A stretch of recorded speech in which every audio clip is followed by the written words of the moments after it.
What's going on, friends? It's Anton Daniels, and I gotta have a conversation with you guys about Teach Henley because you see how the sun is hitting me. This is no finesse, no makeup, no filters, no none of that. This is 100% Teach Henley. I use it in the morning as soon as I get up, right after I pray and brush my teeth, jump in the shower, and I'm hitting the streets because you never get a second chance to make a first impression. So even though they're giving you 40% off your first order, 20% off for life, even though you may get a free gift, forget all that, right? Because we would do this even if it was full price because it's worth that much. I'm in the streets, I'm kicking it with people when I see Dusties everywhere. You don't want to be them. You want to separate yourself. And the way that you separate yourself is self-care. Ladies get it for the fellas. Fellas don't wait for the ladies to get it for you. I'm about to hit the streets right now and I'm feeling confident. I'm feeling great. I mean, I already got confidence, but to have that extra boost of confidence, knowing that you've taken care of yourself and you set yourself apart from all of the rest of the sheep that's walking around making bad decisions on a daily basis. And it's reflected in their actions. It's reflected in the products that they use. It's reflected in the people that they follow. And so if you're trying to level up, if you're trying to make sure that you look good, they're going to send you the pack. They're going to give you all of the instructions on how you're supposed to use it. Then make sure you get your Teach Henley. Again, 40% off your first order, 20% off for life. Get your free gift. Make sure you tap in with your boy Anton Daniels because Unc is never going to lead you wrong. I would never have you use a product that I don't use myself. Again, they've been rocking with me for a long time. Make sure you get your Teach Henley. I love you. I appreciate you. I'm going to holler at you guys later.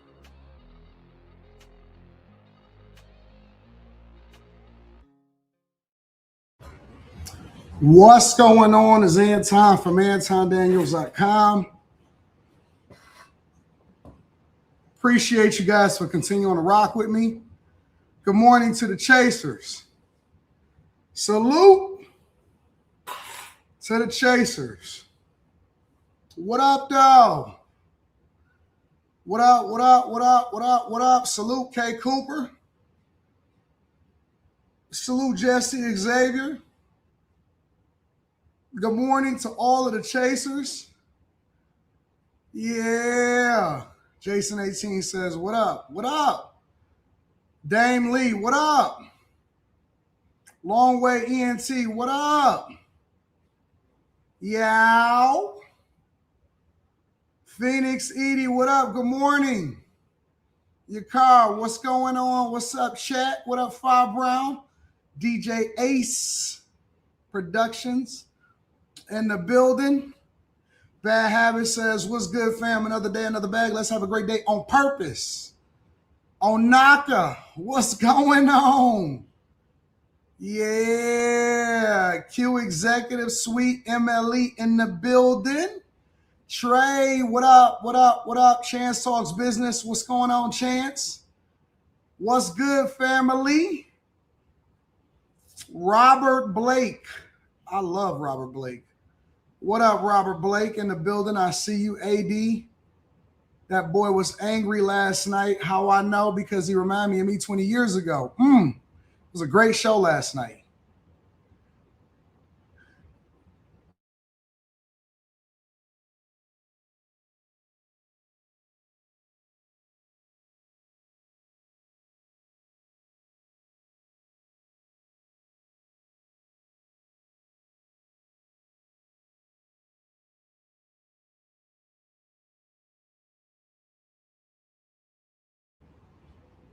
We got problems with the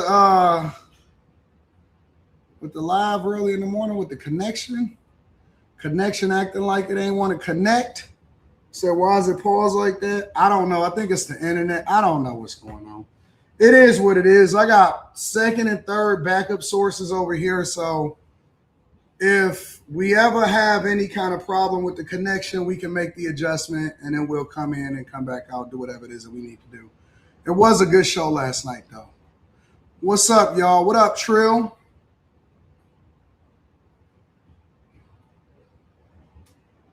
What up? It's acting frumpy. I know. We'll figure it out, though. We're going to get it together. Can y'all hear me right? Prada got you smelling like sexy baby powder. Oh, man. We got after hours tonight. And We're going to be doing what we do. We're going to be doing what we do. What it do, y'all? How y'all feel? Let me give y'all a little piece of advice before we get started with the show, because we got a lot to cover today. Give y'all a little piece of advice. I'm not going to do a morning monologue. I'm going to just give you a couple minutes worth of insight. Make the adjustment.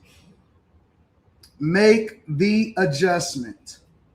Do not try to convince people to do anything. That is a young man's game. All right? A young man's game is trying to convince people to do what's best for them. I don't care who it is. Make the adjustment. Make the adjustment. What does that mean? So if you can't convince people to do the thing that's best for them, and I'm not, because like, you know, last night at the end of the show, because you know me, it's like the show is a show, and then when you get off the show, you keep it moving. The thing, I always try to give somebody an opportunity to get a leg up or convince people or give them some insight that'll help them to be more successful on their journey, or, you know, be better, you know, to try not to go through some of the things that maybe I've already experienced. And when you give people whatever game you give them, or wisdom, or if you give your girl instruction, or if you tell your grown child, hey, don't go over there, or whatever, so on and so forth. And if they decide, I don't really care about what you say, or I'm not hearing you, or if they do something different than what you instruct them, stop crashing out. That is a young man's game. A young man's game is getting into it and wasting your life force on stuff that don't matter. Once I told that young man, and shout out to him, I think that he was a great panelist. I told him some insight towards the end of the show, and he was like, nah, I'm going to do what I'm going to do. And then I looked over in the chat, and it looked like the chat was putting a battery in his back, and the chat was like, no, stand on it. Okay, you got it, big dog. God bless you. Hands off. Hands off. I'm not fighting with nobody at this point in my life. That's a young man's game. I'm not on that. I'm not in it. My name is Bennett, and I'm not in it. I don't want no parts of trying to convince grown folks to do anything that is applicable to everybody. So what I found over the last week or so, maybe even, you know what? I would say in March. This month, I've learned a lot. And what I've learned is you don't stop nobody from doing what they're doing. You adjust to the circumstances, and you just keep on going. Whatever it is that worked for you. I have mentors for a reason. The reason that I have mentors, or the reason that I have people around me, some of them is younger than me, actually, it's interesting. And a lot of them are older than me, or some of them have been in certain spheres or games. Let's say, for example, the real estate game, right? I have somebody that's in the real estate game that has been so successful. He has, I'm not going to talk about his net worth because then that'll narrow it down a lot. But my point is that when he talks, I listen. When he say, hey, Anton, why you ain't doing this and doing that and so on and so forth? My ears perk up. And then I start asking questions. Well, how would you do it? This is why I did it. But if I'm doing it wrong, tell me, or if I could do it better, give me some insight. I'm all ears. I'm all ears, 100% ears. You know why? Because he may tell me something that's going to get me over the hump, or something that I may not know, or something that's going to save me a lot of heartache, and I may not have to go through that. You know what I'm saying? And I'll be like, oh man, that's crazy. I got a young bull that's in a specific industry that he's done really great in it, and he's smart as hell in that industry. And he said, Anton, because he usually asking me questions. How we connected is that he was asking me questions about something in particular from a business perspective, and he was applying it to his industry. But then I perked up, and then we wound up connecting. And I'm like, okay. I got another young bull, Aristotle. Shout out to my dog, Aristotle Investments. I check in with my dog, Aristotle, on a regular basis. Sometimes I fly to Atlanta just to kick it with him, and I fly back. That boy is smart as hell. He's smart as hell. And we might talk on the phone and chop it up. Hey, man, so how'd you play this? And he'll ask me for some insight, and I'm asking him for insight, and I'm all ears when he's talking because he got something to add, and he may give me some insight that I may not be aware of. Shout out to Aristotle Investments. I got a lot of people that's around me that, was good people that got some really, really, really good insight. And I'm all ears, man. I'm all ears. When I talked to Stephen A., and we had some conversations, not even on the podcast, it's in general. And he said, man, listen, I'm learning a lot from you. I need to know this. I need to know that, or whatever. Stephen A. just got $100 million contract for 5 years. And he asking me for some insight on how to navigate a certain space. And I said, that's a light bulb moment for me. And I was like, one of the reasons why he's able to be as successful as he is because he's still forever learning. He hasn't reached a space in his life to where he's like, I can't hear it. That's what makes people great, is that they continue to apply a certain skill set to their game.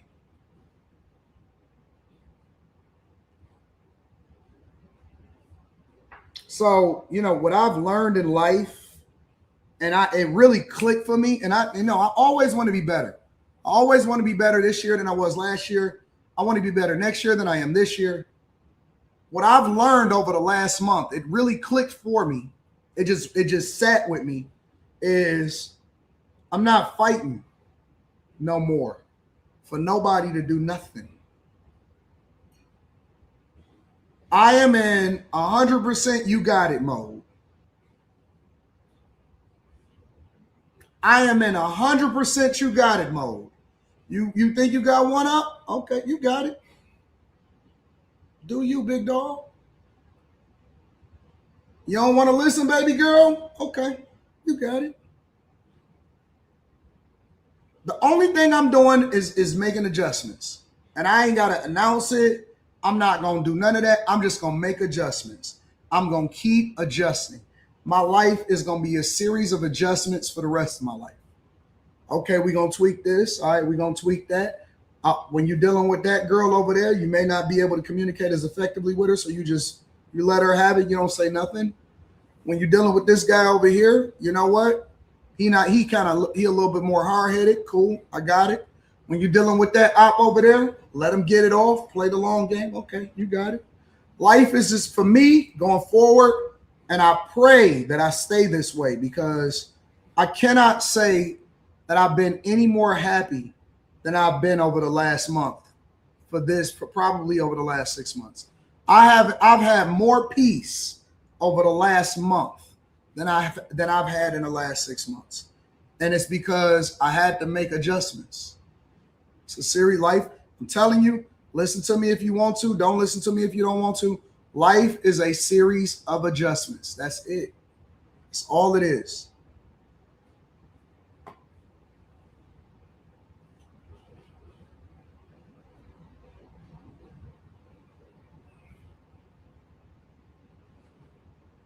Whether people listen or not, it's up to them. Y'all better stop trying to convince people of anything. For what?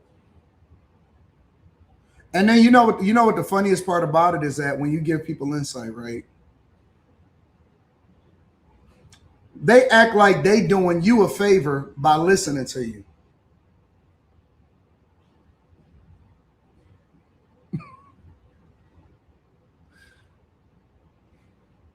Let me see if this connection can go back right again. Give me a second.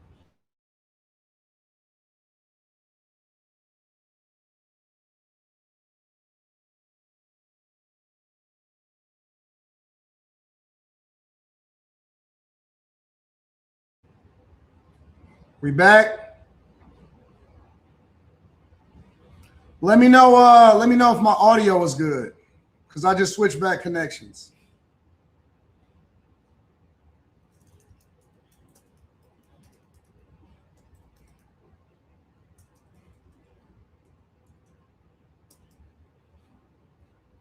Is my audio good?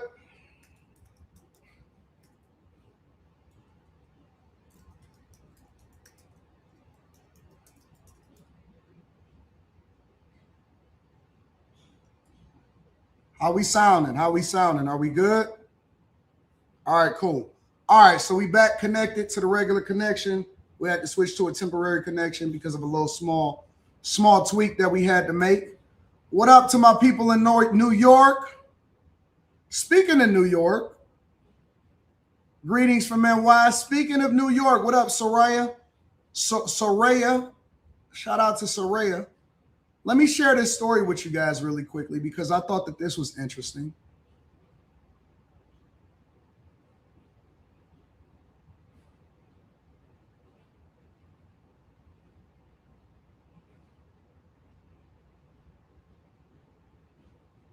Well, you know what? Hold on. Let me read some of the super chats. So I feel like I missed a super chat or two. Let me acknowledge the chat. Well, I'm going to get to the super chats in a second. For whatever reason, it's showing weird. I don't know why it's showing so weird. I might have to refresh and come back. Shout out to Q, the executive suite. Emily says, just like I said last week, I know I'm right. I'm not trying to convince people anymore.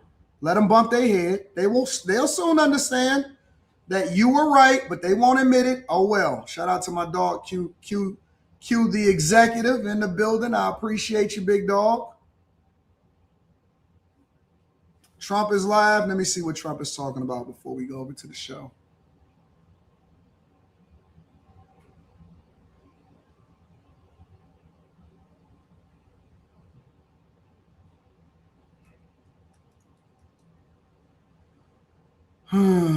What is he talking about? Oh, he holding a cabinet meeting?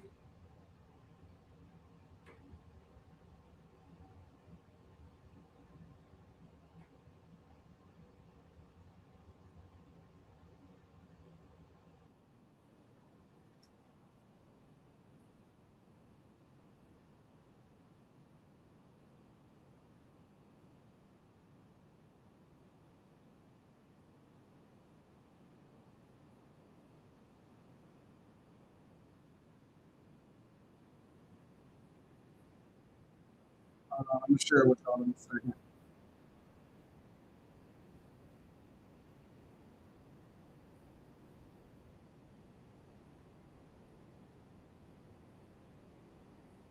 Foreign policy team presented a 15-point. What up, y'all? What up? That forms the framework for a peace deal. This has been circulated through the Pakistani government, acting as the mediator. And this has resulted in strong and positive messaging in talks, as you just indicated to the press.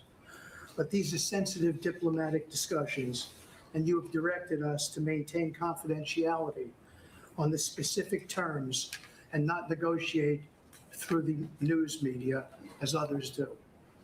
I can say this, we will see where things lead, and if we can convince Iran that this is the inflection point with no good alternatives for them, other than more death and destruction.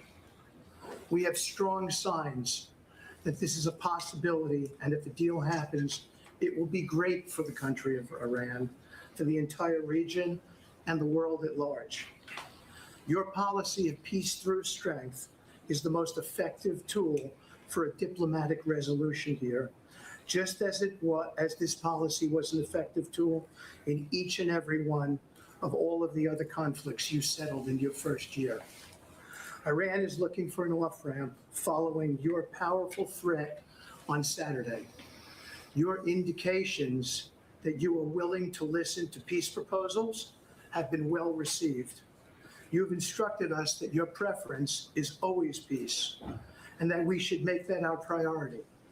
We have delivered that message, sir, along with the 15 points for peace. Finally, we have told Iran one last thing. Don't miscalculate again. Good.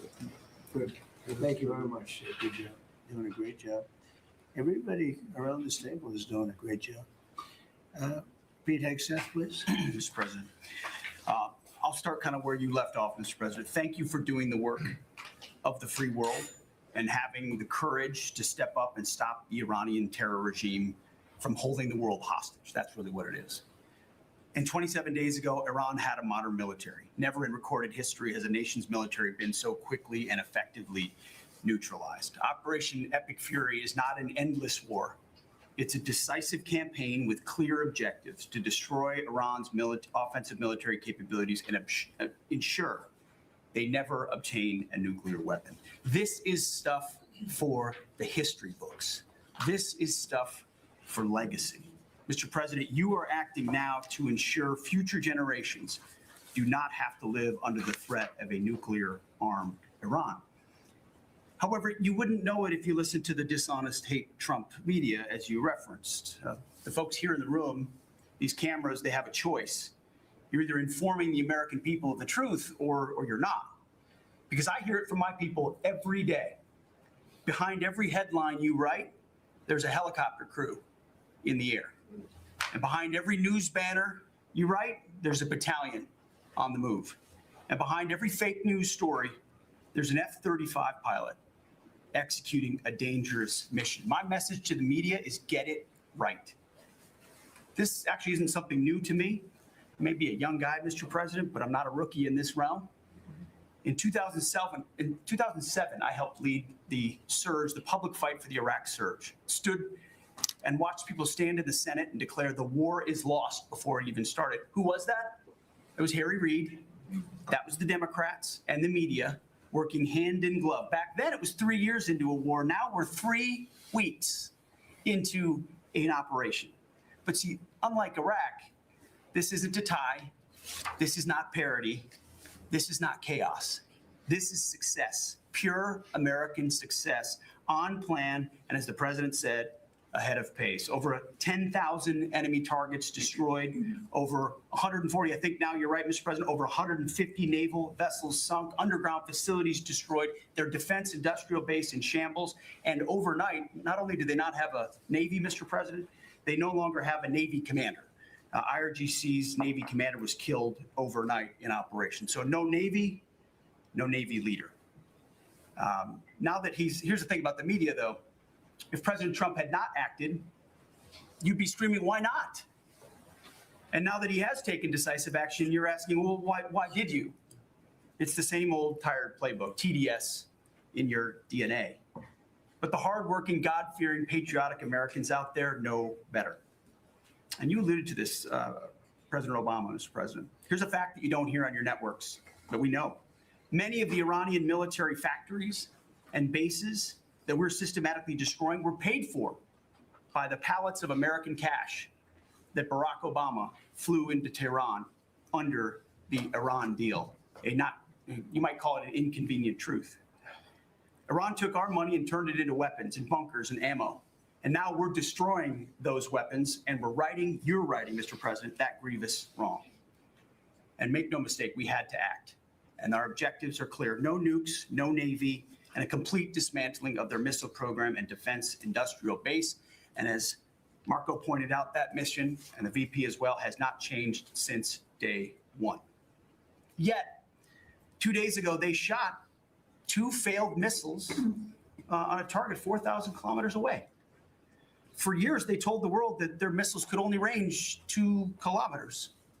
Surprise.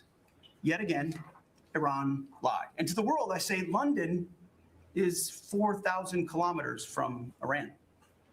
Washington, D.C. is 3,300 kilometers from Venezuela, another country President Trump did something about that partnered for a long time with Iran. So you're telling us that Iran is not a threat to the world or to the U.S. President Trump knows better. And here's what success actually looks like right now. You mentioned it, Mr. President. A-10 Warthogs, if you know them, you love them, and Apache helicopter gunships are flying strike missions inside Iranian airspace and throughout the Strait of Hormuz at will. See, you only send these slow, low-flying, close air support platforms when the enemy has no meaningful air defenses left. Their presence is proof that Iran's air defenses are gone. Shout out to Pete Hegseth. This is live right now, a cabinet meeting for Trump, because Trump obviously told Iran that they wanted to wind down and that they needed to be seeking a ceasefire and need to be moving differently, and their negotiations need to be based off of that. Iran rejected such ceasefire. And so I'm going to move over to not only 7 News, but I'll also go and check out ABC News, because 7 News Australia. I'm going to go to ABC News also, because I want to make sure that we're getting this from every single lens. I don't only want to hear it from the president. I don't only want to hear it from the cabinet. I think that that is a biased way to look at things, and that you have to start looking at it from every angle so that you can better understand, even outside of the country, so that you can better understand what's going on. This is 7 News Australia. Iran says it does not intend to negotiate after it received a 15-point peace plan from the US. Tehran insists it's not in face-to-face talks with America. But today, Donald Trump doubled down on a different story. And they are negotiating, by the way, and they want to make a deal so badly, but they're afraid to say it because they figure they'll be killed by their own people. They're also afraid they'll be killed by us.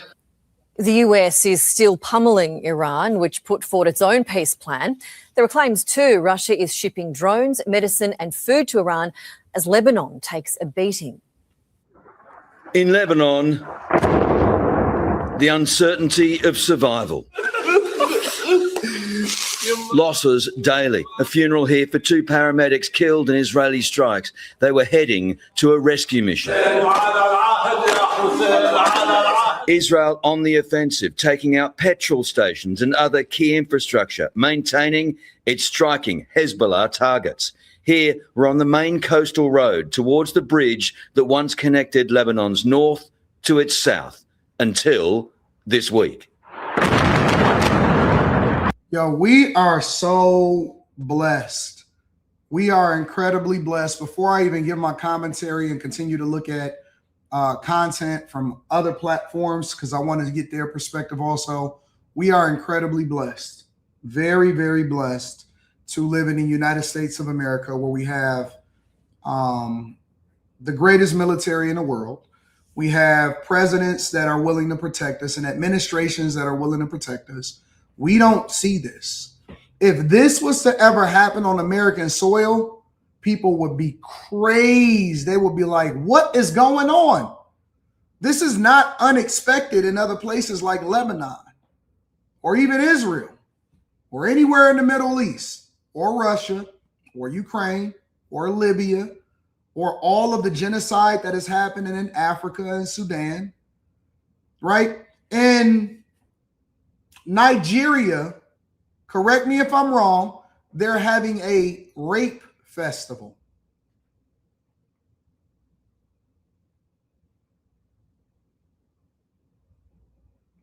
Has anybody heard of this inside of the chat, or am I the only one that's familiar with what's going on all across the world?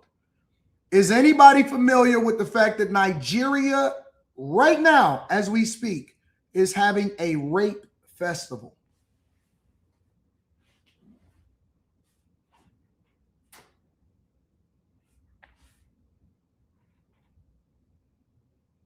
You heard about it, Tova? So I'm not the only one. Gustavo, you heard about it? Ginger and Juice, you know about it?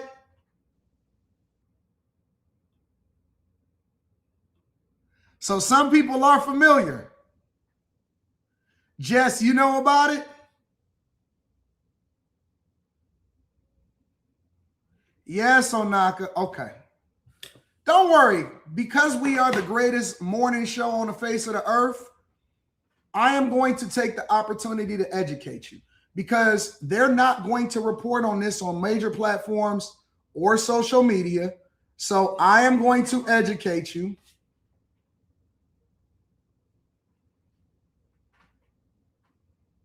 I'm sure we have seen the... I got you.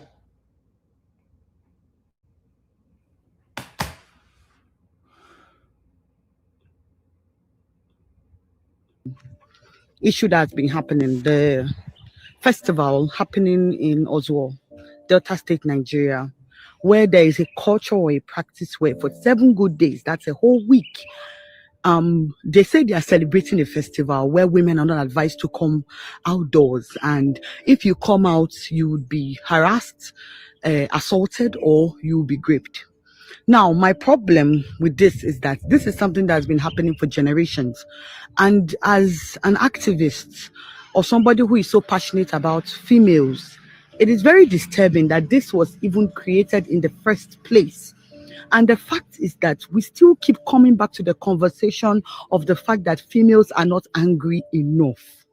Let's be frank, we are not angry enough, because this kind of act should have been condemned from the very beginning. It should never have even been allowed to happen, because these are women or females who would need to go out and make a living. They are the ones providing for the families. They are the ones putting food on the table, because some so-called gender who claim that they are the providers actually don't even do the actual work.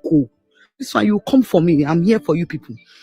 Now, not to mar the whole thing and make it women's plans, if the apocalypse happens, is to just off themselves. You want to know why?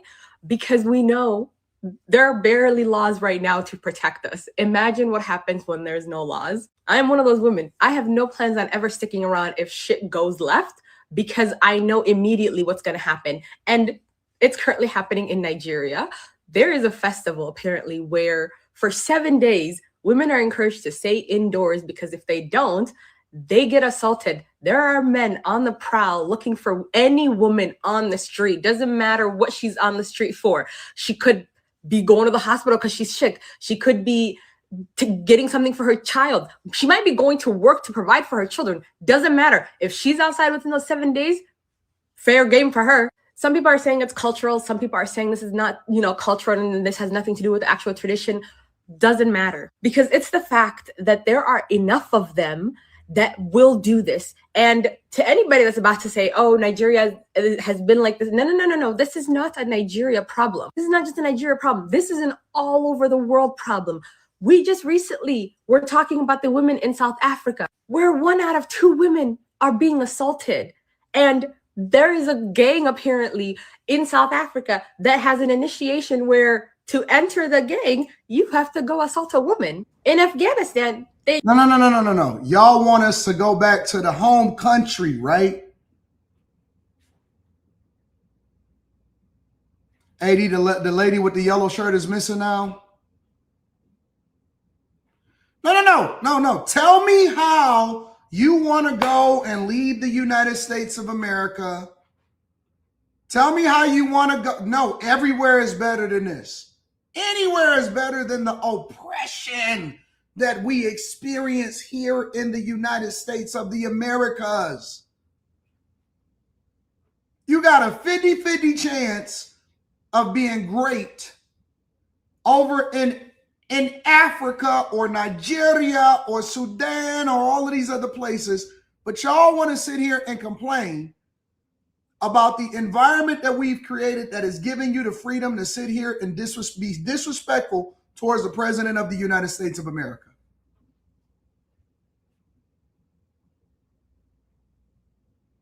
Oh, it's not. Okay, cool. Well, let's go back over there and see what's happening. TikTok, I saw a lot of people stitching this video of the girl who was basically blaming the women and the girls who were being raped in that festival and saying, oh, y'all should know the traditions that happen around there and that you shouldn't be outside. Essentially saying, I know that as a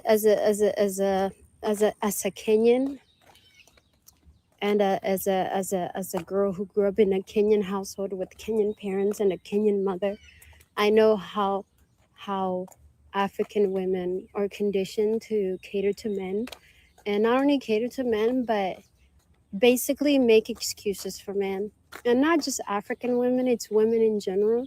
And in this case, it's wild to me that in 2026, even if African women are basically ran over by the patriarchy and they're so conditioned to the point where things that are morally wrong, they still make excuses for it. They're dying to come over here. They are wishing to come over here. They are praying that they can come over here to the United States of America. Meanwhile, we have raging liberals all over this country that is sitting here telling us about how life in America is no good. Oh, no. I got the real footage. It's real footage that you can get, but I can't show that. Because a lot of people are trying to tell me, no, this is just propaganda. No, this is really happening in real life. It's really happening in real life. I have the footage. It's just some things that you can't show on YouTube. Yeah, it's on X. It's absolutely on X. It's on X, but I can't show that.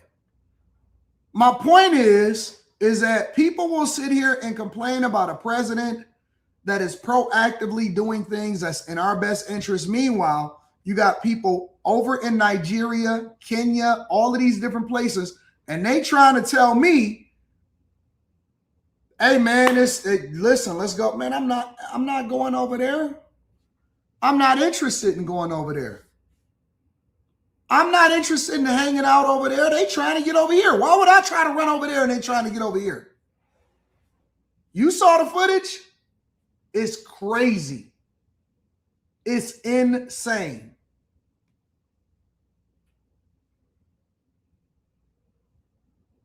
This is what advocating for women's rights is supposed to look like. Hey guys, we don't want to get raped. Where what statistically is greater than a 50% chance that you're going to get snatched up.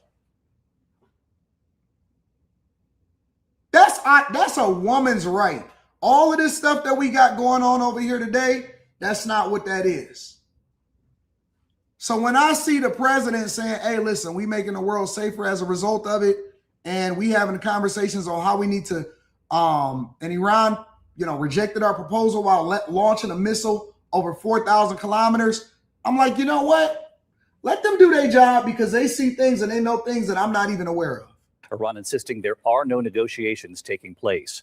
Tonight, President Trump surging forces to the region, including up to 1,500 troops from the 82nd Airborne.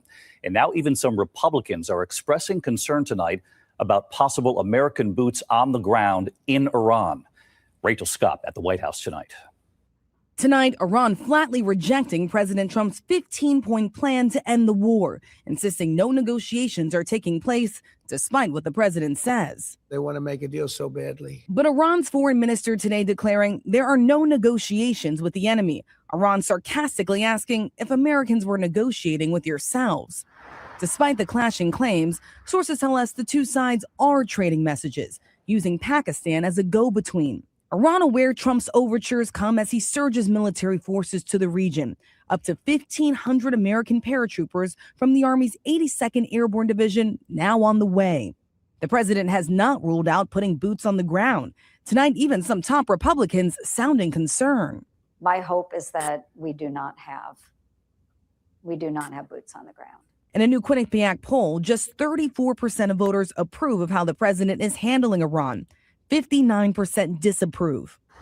Gas prices up more than $1, with the average price of a gallon soon expected to hit $4. That number even higher in some parts of the country. The rising cost of fuel now causing airlines to raise ticket prices. The CEO of United Airlines telling ABC News customers should expect an increase of roughly 20%. And tonight, for the first time ever, the U.S. Postal Service is preparing to roll out a fuel surcharge on package deliveries. The U.S. Postal Service has been insolvent for a long time. Listen, this is my advice to people, and I'm using, again, multiple different platforms to have a bigger conversation. Chill out, plan some picnics, go wash your car, put some Armor All on your tires, vacuum out the inside, go and get some spray so that you can go and wipe down the dashboard, clean the windows, go get some tinted windows so you're not riding in the fishbowl, and enjoy the summer. Enjoy your spring, enjoy your summer. My advice to people right now now is not really the time for you to be going back and forth and trying to figure out what's happening. Let's just chill out, bro. Go and explore the country. Go have a good time. Go down to your local spot. Go touch grass. Kick it with people. Yeah, go to the barbecue. Go and dance. Go to outside events. Go have a good time, man. Now ain't the time, right? Sometimes it's a time for traveling. It's a time for you to be out in the streets. It's a time to hit the streets. Now is not the time for all of that. Go and sit down for a second, bro. Real talk. Somebody said visit a dispensary. Visit a dispensary if that's what you do. If that's what you do, go and have a good time. If you're not affecting nobody, whatever your lifestyle is, go and do your thing. Some people like to chill. Some people like to get a little drink responsibly, catch you an Uber if you're going to go some places. Real talk, man. Like, honestly, I just want to have a good time, bro. I ain't on none of that. I genuinely just plan on chilling in the summertime and enjoying life, bro. Fresh cars, fly women, good drink, and good music. That's all I'm on. I'm skating. Saturday nights is skate night for me. That's the only reason why I don't stream on Saturday night is because I be on the flow. I'm on the flow. Every car I drive, I take my skates out the back of the trunk and I put it in the new car. It's going to be 70 degrees out here in Detroit today. I'm working and having a good time and partying. That's it, bro. Going to be on the aisle. Got my car clean. I went back to the streets. I put up the Porsche and I went and got the red key. I'm red keying today. I've been red keying for like the last 2 weeks. I'm chilling, bro. I'm back in the hood.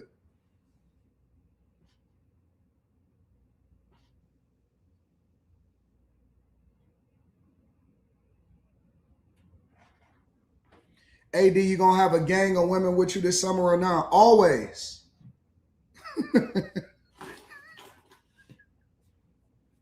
Always. Always. That's my life. That's my lifestyle. Always. Go to the movies. Go to a drive-in. Go to something, bro. Always. Always. You know what I'm saying? You know what I'm saying? Hey, this forever? Always. AD, have you been skating inside of the Lexus Dome? No, I haven't been skating inside of the Lexus Dome. I've been on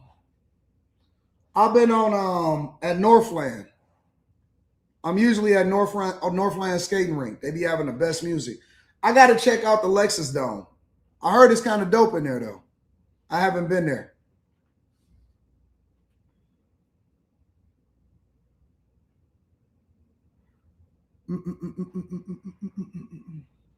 Anton, take off your glasses. This guy, he always want me to say something crazy. Anton, take off your glasses real quick, then go on a rant about all of the hoes that you get. I don't need to take off my glasses. I don't get no hoes. I just like having dope women around me. I prefer to be around women than being around men. I don't get no hoes. What's the point of getting hoes? Now, if you was raised in that type of environment, then you know that locker room talk, that's just how you refer to women sometimes. But it ain't nothing derogatory. That's just the way that you've been talking since you was younger. That's a part of the culture. I don't get hoes. There's no hoes to get. That's a young man's game. I just like being around good energy. You know what I'm saying? Yeah.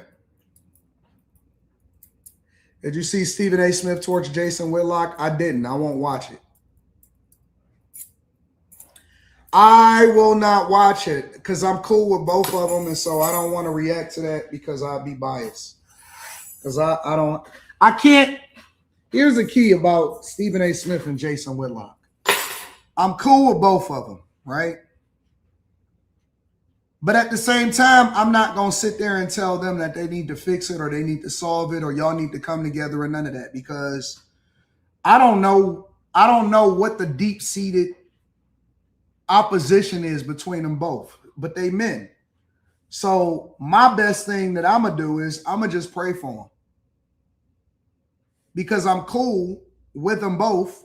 And I can't tell them how they need to solve for their problems because can't nobody tell me if I need to solve for a problem because they don't know what it is that's, what my breaking point is. So what I do is I just pray for them. I pray for them both. God bless him. God bless him. I hope that everything work out and it don't go any further than it's going. But I can't tell nobody that they need to fix nothing. It's two grown men.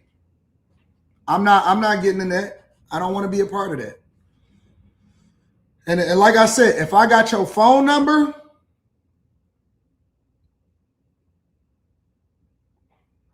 if I have your phone number, I am not going to insert myself when I can call you behind the scenes. So I'm not getting in that. I'm going to just pray for them. Two good guys to me, but, obviously they got something that they need to fix between themselves or maybe not. I don't know. But I'm not getting into that. I know it's other people that has reacted to it. I can't do that. I don't want to do that. So let me read some of y'all super chats. And let's see what's happening out in the streets.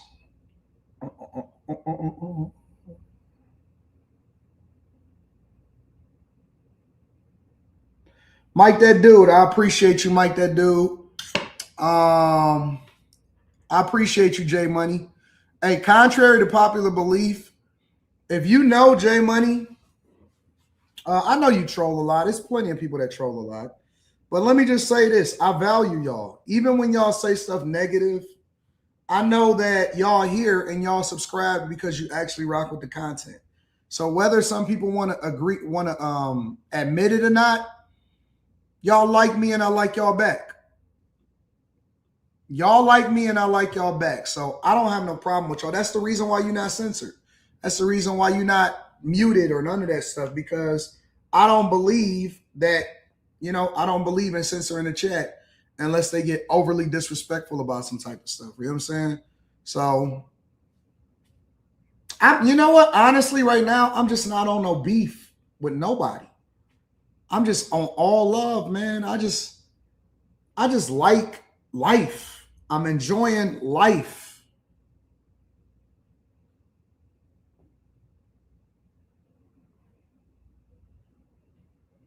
I'm enjoying life, man. I love life. I love love right now. Totally about nothing. Maybe I change my mind in the fall when it start getting back cold outside. Somebody said, have I seen the new Druski skit? I haven't seen it yet. I'm going to check it out. I'll check it out for y'all in a minute. Y'all want me to look at the Druski skit? Totally About None says, you think I should trade my Microsoft stock for Netflix stock? Hell no. Absolutely not. No way, Jose. No way am I picking Netflix over Microsoft. No, not me personally. I wouldn't. There'd be a cold day in hell when I'm selling Microsoft to get Netflix. Remember, everything we do is a 10-year view. 10 years. It's a 10-year view, bro. Let me put that on the docket for tonight. Druski skit.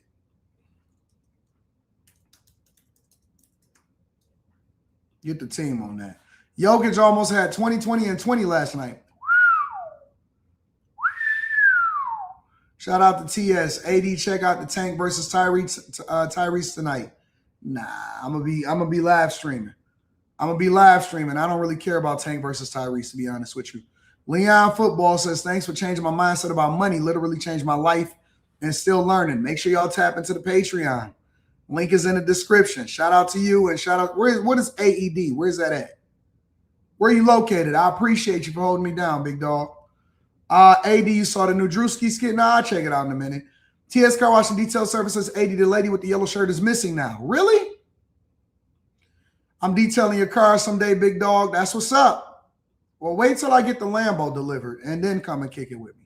Bad Habit says go to the bag cheese and meet up. That should be coming soon, right? Yup. We're going to have a good time. AD, who is someone you would never sit across for an interview? And who is someone you would sit across regardless of price and pay? It's a good question. Who would I never sit across for an interview?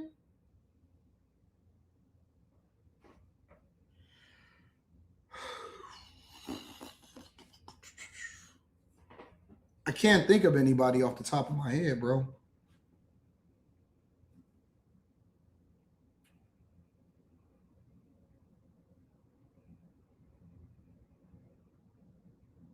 What's the white boy? The racist dude. Nick Fuentes, is that his name? Let me look him up.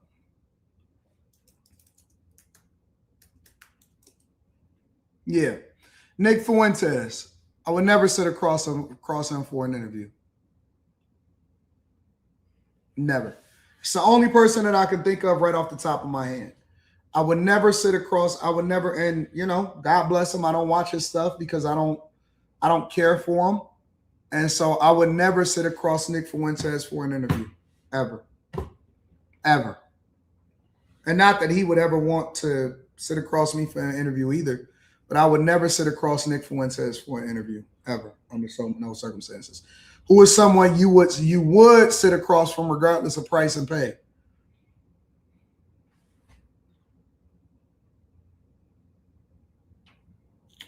Well, the price and pay part kind of throws it off because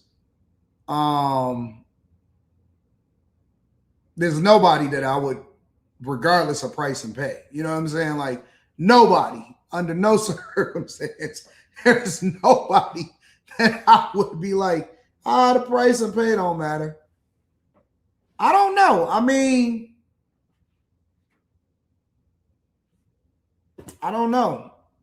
It would have to be somebody iconic. Somebody iconic to me, though.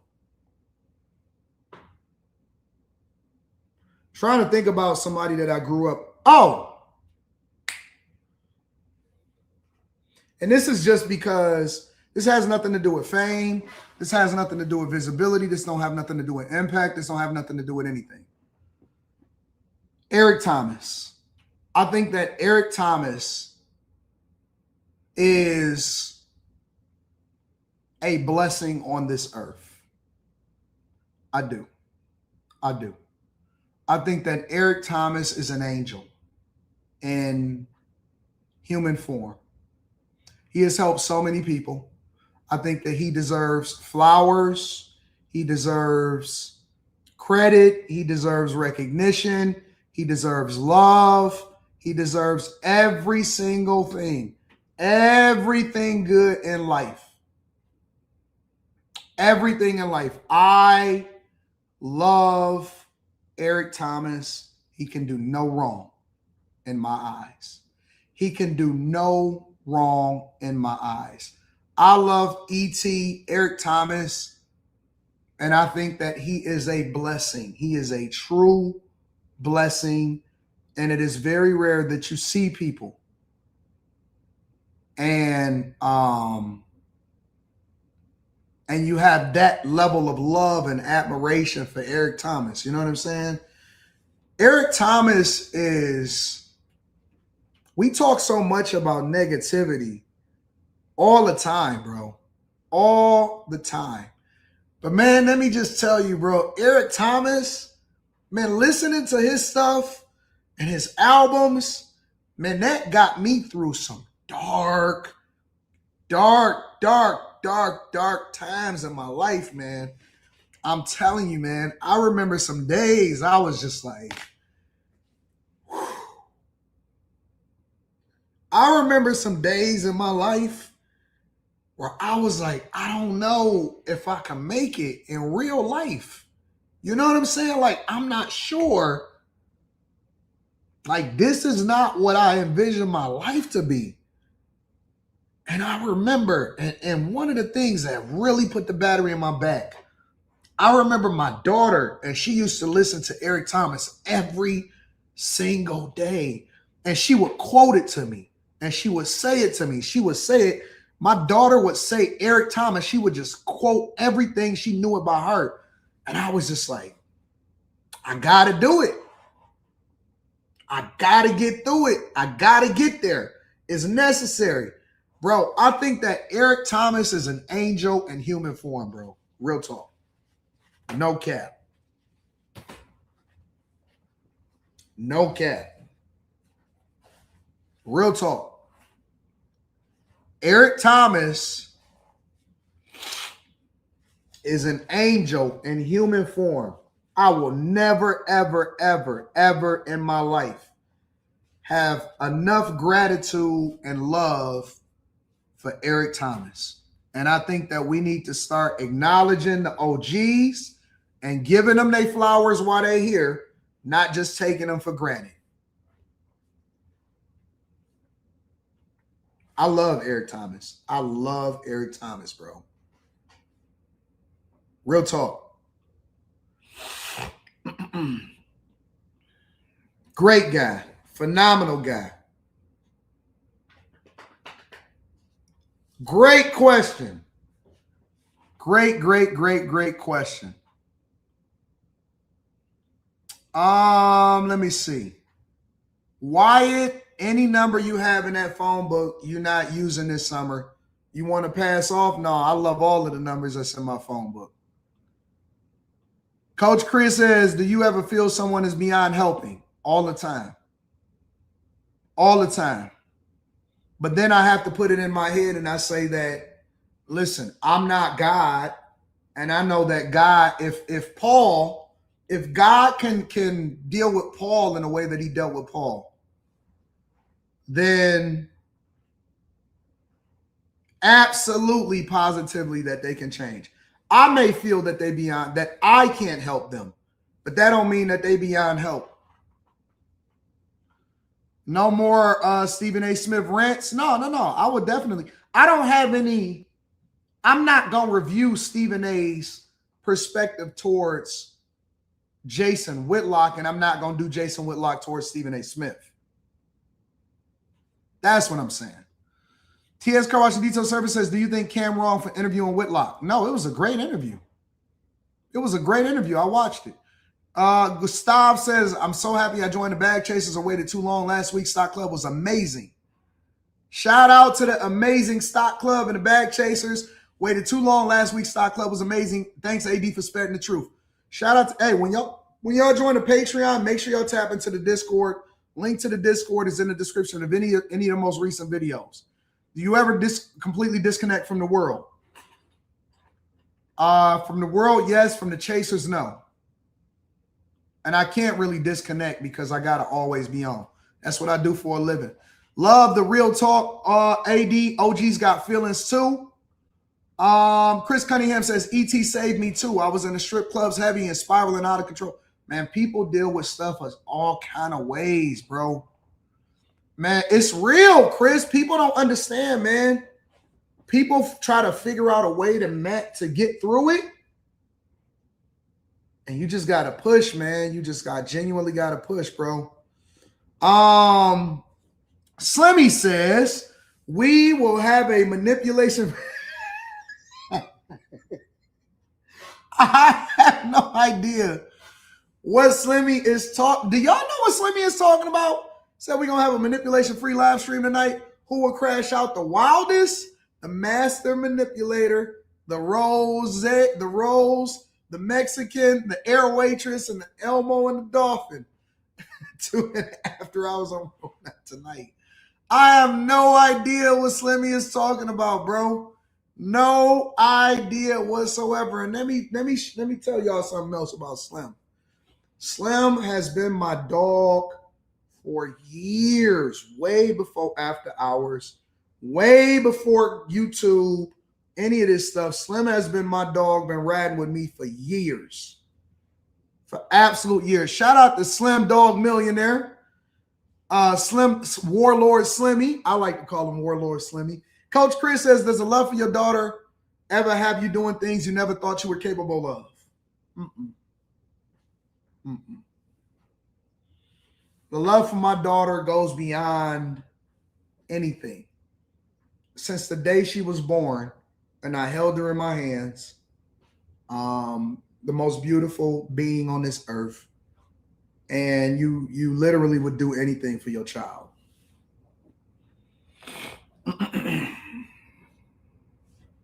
Anything for your child. Let me see this Druski skit that y'all keep talking about. What is it? Druski.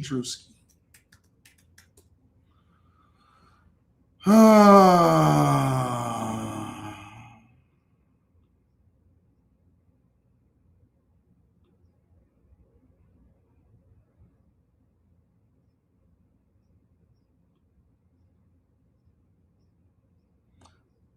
my God. Get out of here, bro.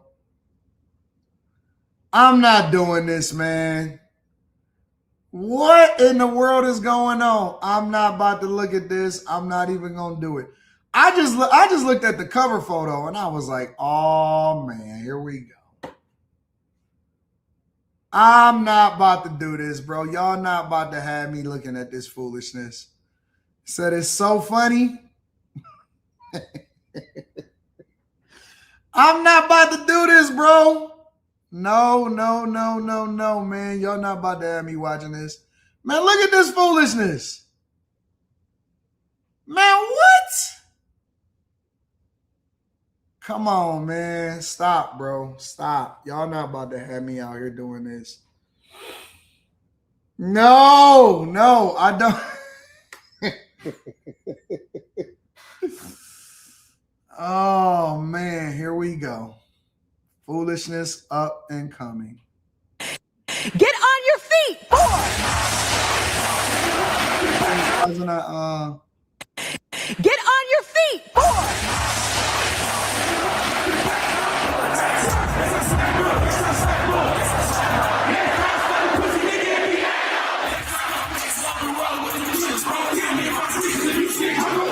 Why is he playing T Grizzly, bro?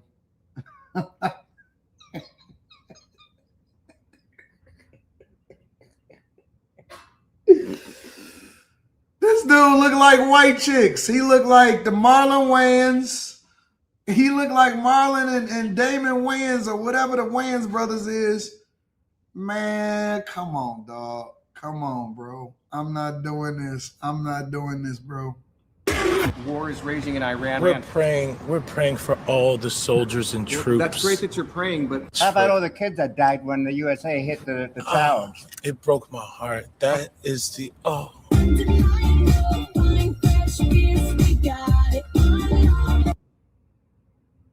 I'm done. I'm cutting this off. I'm not about to do this. I'm off of it. Y'all, come on, man. What is we doing?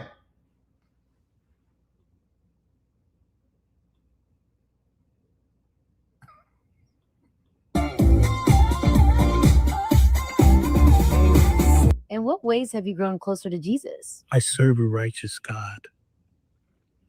And that is why we say our prayers. And we are all his children. But when I say children, I mean like the holy, blessed Trinity, which is why I hold the Bible.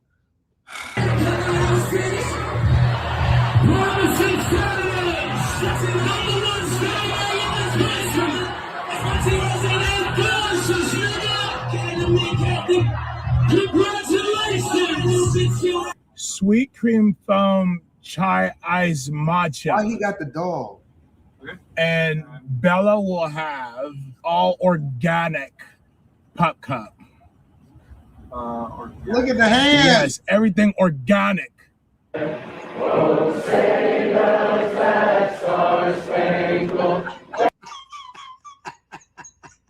They do that. They always told you, don't be a tear coming down their eyes.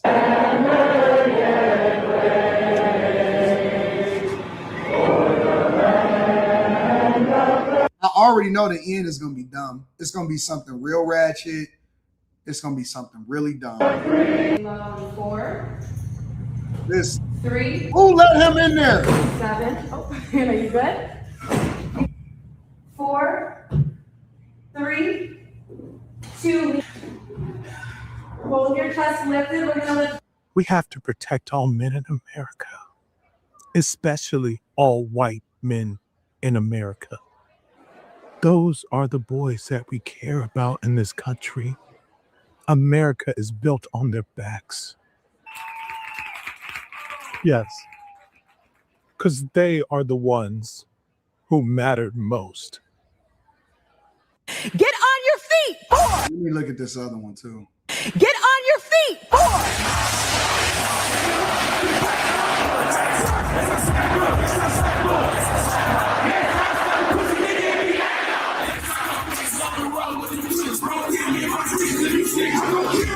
We have to protect all men in America. Yes, because they are the ones who mattered most.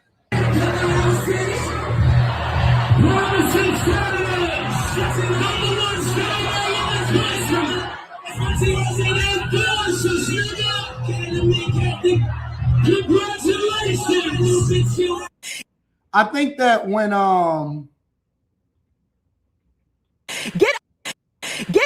Get on your feet, boy. when look at this nigga. This nigga look diabolical. What in the world is going on? That close up when they was in the car is insane, bro. Get on your Heck no. That junk look crazy. I think that when somebody like Druski does a skit on you, I look at it like, I don't think that conservatives and Republicans, I don't think that they should be offended at this. I think that when people choose to do a skit on you, then it's actually like yo, I made it. Druski is kind of sort of like the new Saturday Night Live. You know what I'm saying? So when he imitates you, it's like, oh yeah. I'm there now. Like, you should be happy that Druski did a skit on you. And if I find that if I see any Republicans, like, I'll go and scour. I usually don't have to scour y'all, or just send it to me inside of the my emails. But I'll actually go and scour it and see what the reactions is, because I already know that people are gonna be, you gonna find some people that get offended and they're gonna be feeling some type of way. I can't believe it. Why would they entertain it and all of that? Nah, just laugh at it. Like, you got to be able to laugh at yourself. You got to be able to take it in stride. And yo, that just means that you're super popular, because if somebody is able to make light of your situation, they wouldn't do it unless you were super visible. You know what I'm saying? They wouldn't do it unless you was popular. So I would actually leverage it. The worst thing that they can do, in my opinion, is to react negatively to it and keep it moving. I don't think it's as funny as the one where he was flying through the church. The one where he was imitating the pastors. I think that one was hilarious, bro. That one was so hilarious. And then he had another one that he did.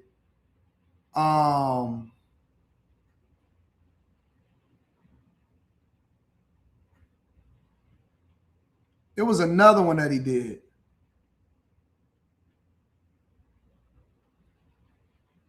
The pastor flying from the ceiling was funny as hell.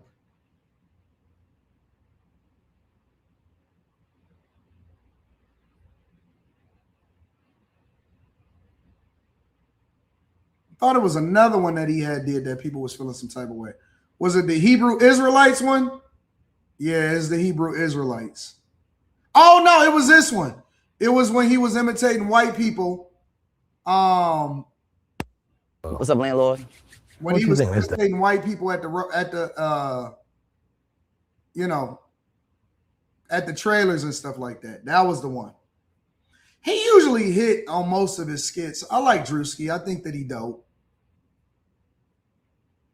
I think that they dope. He dope. Anton spinning it just in case who see the video. Who am I spinning it? Okay, so what's the spin part? Yeah, the NASCAR. Shout out to y'all for the NASCAR. What's the spin? What did I say that spins it? That people should learn how to laugh at themselves? What is there to spin? So if I react to a Druski skit when it comes to Hebrew Israelites or all of that other stuff, it's not a spin. But if I react to this one, then it's a spin. Okay. So who would I spin it for? For whatever reason, y'all think that I am friends with these people.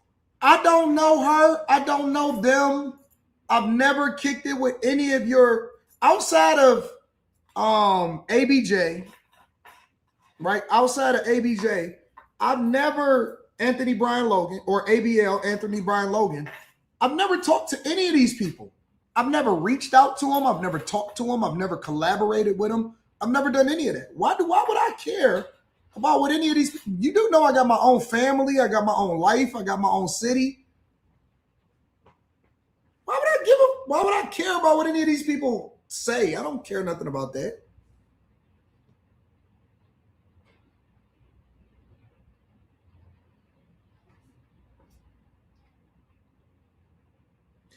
To be honest with you, if we just keep it at 100, I actually think, man, it's raining, it's getting dark. So much for the barbecue today. To be honest with y'all, I know you was joking, Remington. Bro, I got to play back and forth with the chat. To be honest with y'all, some of these Republicans actually scare me, bro. Some of these Republican commentators, they scare me, man. Some of them don't have no balance, bro. They don't have no middle road. You know what I'm saying? They don't know how to come back from reality. It's like they so stuck in they're not able to look at stuff and say, well, I'm gonna look at this. They don't look at and review outside of Fox News or News Nation. And some Republicans, honestly, I'll be like, you be on this, but you off on that. And y'all just too on code for me. Like, I don't believe that a lot of them are giving their own authentic thoughts. I think that because they get sponsored by certain people or all of this stuff, right, that they're not balanced. And anything in extremity can be bad for you. You can have extremities. You could be extreme left or you could be extreme right. I think that they both bad. Now, I do think that Democrats are wrong, but I think that John Fetterman is on. I like John Fetterman. You know what I'm saying?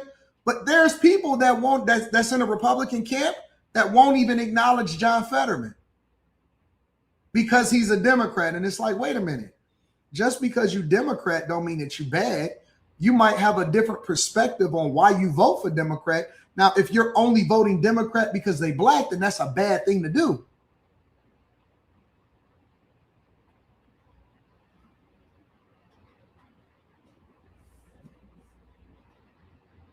So, I don't know, man. I think you should be able to, my biggest thing is be able to substantiate your argument regardless of what you're into and what you're doing. That's my biggest thing. All right, y'all. Let's spin a block for a minute. Let's back up. Let me read some of y'all super chats. Thank you for the Druski skit. We got the Druski Kirk before merch and GTA. What?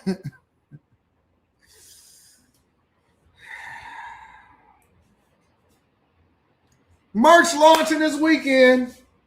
Y'all don't even believe me. All right, watch. I'm about to do a shot drop. It's just gonna drop. You're just gonna be like, wait a minute, anti-drop merch? People gonna start having bag chaser hats, and people just gonna be like, wait a minute, what's going on? Where'd you get the hat from? Did he send it to you personally? That's the face Q always posted. I don't like that face. Says Brian the filmmaker. Mr. C. Morgan says, 80, did you hear about the Democrat senator say the people they care about are the undocumented? I didn't. Send it to me. Spacer says, I've never heard of the term air waitress. I've never heard of that before either. Druski do like 3 million views in 5 days, and he doing numbers. That's a fact. That's a fact. We can make what happen, your car? Can y'all hear that rain? It just got dark all of a sudden. It was sunny and nice, and now it's raining and dark outside. What is that? Michigan weather, boy. Michigan weather.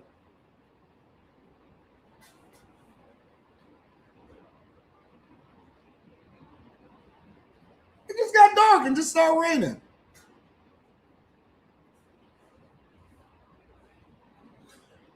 Oh, man. Anyways, I want to share something with y'all really quickly.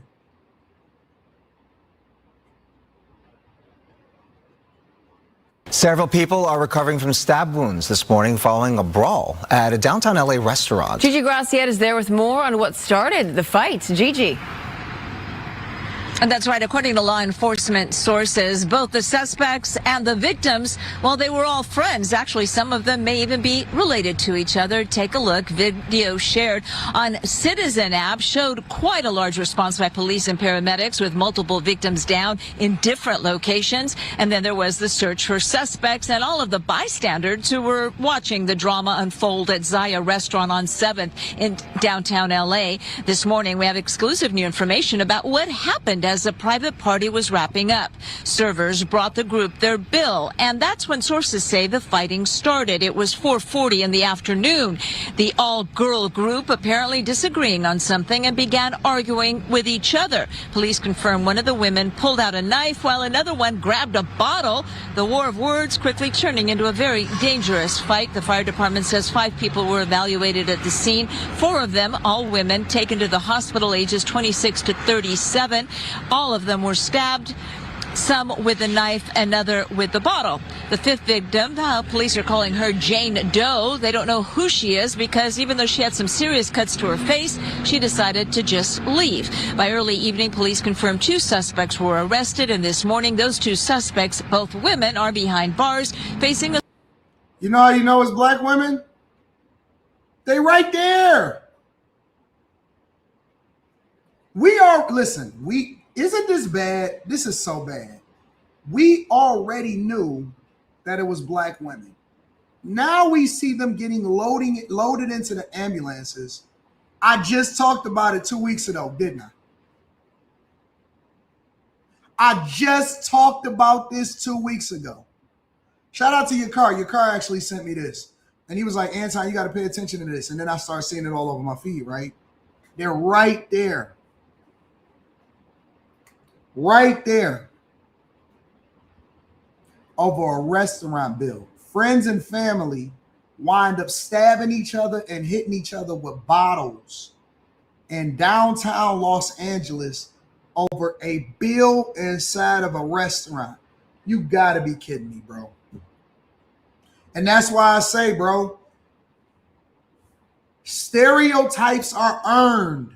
They're not given. You're never going to beat the perspective that people may have about you when you continue to show yourself to be ghetto and hood. You can't beat the allegations because you are the allegations. You'll never beat the allegations because you are who you are, regardless of where you go. It don't matter if you're on the East Coast or the West Coast. If you in Los Angeles or you in New York. If you in the South in Atlanta or you down in Florida or Texas or Mississippi, or you up in the Midwest and you in Chicago, Milwaukee, Detroit, and Cleveland and Indiana. It's the same thing. We are who we are when we take ourselves where we go. And you see these women getting into a straight up stabbing. Now, peep this, right? Assault with a deadly weapon charge. Bringing it back here live, we're told one of the suspects is apparently related to one of the victims who got stabbed. No word today if that bill ever got paid at the... You know the bill ain't get paid. You know the bill restaurant. Ain't get paid. Reporting live, I'm Gigi Graciette. Back to you. All right, Gigi, thank you. Hey, that newscaster is slapping though on a low.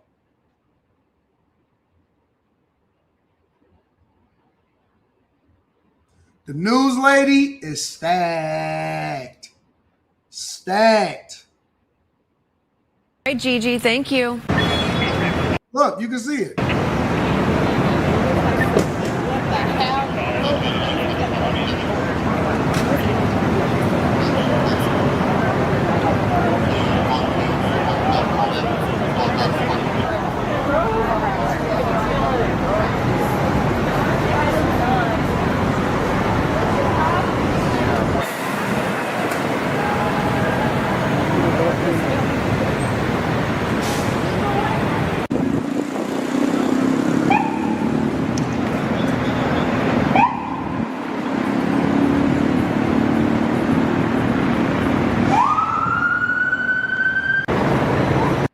You see it? Booty hungry. Booty is hungry. Waiting outside of the fire truck. And you know how I know? You know how I know that it's them?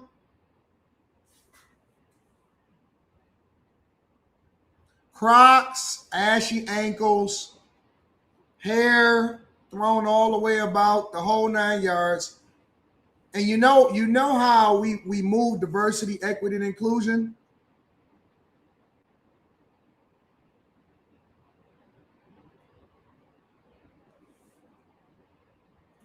We move on some diversity, equity, and inclusion type stuff because they don't even want to say that it's black women. The news today have now minimized what we deem as identifying a suspect because they don't even want to say who the culprits are.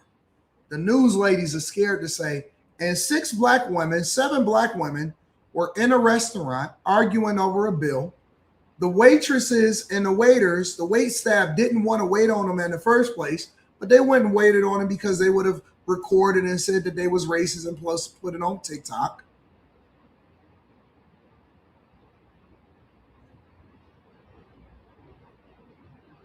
So they served them, they sat them, they seated them. And when the bill came after they all ordered steak and lobster and caviar, somehow this group of women who are related and friends had a fallout. Listen, y'all don't even have to worry. I know that y'all always say that women shouldn't go on girl trips and they shouldn't go on group trips and stuff like that. You ain't got to worry about that, bro. Send them over there. They going to hate each other by the time they get back. The thing about it is that women, especially black women, they can't stand being in each other's presence for any more than 6 hours at a time.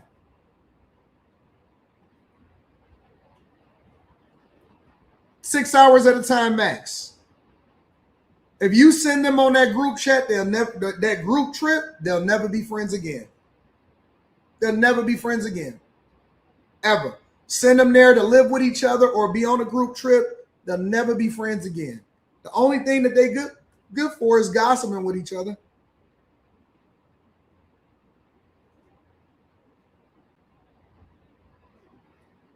That's the only thing that they get it. 6 hours is it. You say 6 hours is stretching it? Nope. See, I'm putting together the ride there, the ride home, and the fact that they're going to be at the restaurant for 4 hours, taking up a server's table and not letting her being able to serve anybody while not really leaving a tip.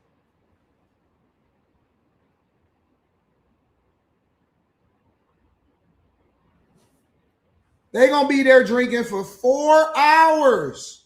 They're going to be at the table, not paying attention, don't care about whether or not the server's whole section is taken up, the whole thing. They're going to be there for 4 hours. They're going to argue over the bill for 30 minutes. They're going to say, no, girl, I ate before I came around, I only had a salad. And then the other girl is going to say, girl, if you broke, just say that. We usually just split it straight down the middle. That's why I ain't even want to invite you. And you wanted to bring your man. And then the other girl going to already be pulling her phone out because she's going to be making a TikTok by the time she gets to the car, talking about how she ain't never going out with them no more because she don't want to split no bill because they all knew that they was going to overeat and why should she have to pay for the bill for the other girls. And this is why they don't even want to care no more. But she going to be making it not for TikTok. She's making it because she didn't want to say it to their face and that she just wanted to let them know because she know that they're going to see it on TikTok. They're going to share it with each other. And then they're not going to talk to her no more. They already making videos about it. All of them. I'm the girl that got stabbed. So story time. Story time. So come with me while I do my makeup. Story time. This is Chanel number 9. Make sure you guys go and get that. Support me. And I'm thinking about going over to YouTube because TikTok is just not paying anymore. But part 1 of 7, and this is what happens. So Me and my friends, I didn't even want to go out anyway. I was tired. I had just got home from work. My manager, who just so happened to be a white woman, a Karen that is, my manager said that I had to do some extra work. And I said, you know what? You're not paying me for this. Then, no sooner than that, my friend calls me and she says, hey, I want to go out to Botswana's birthday dinner. And I said, well, I don't really know her, but I'll come if you want me to come, because I just want to do you a favor. And you know how that is, girl. That's what they do, bro. Story time.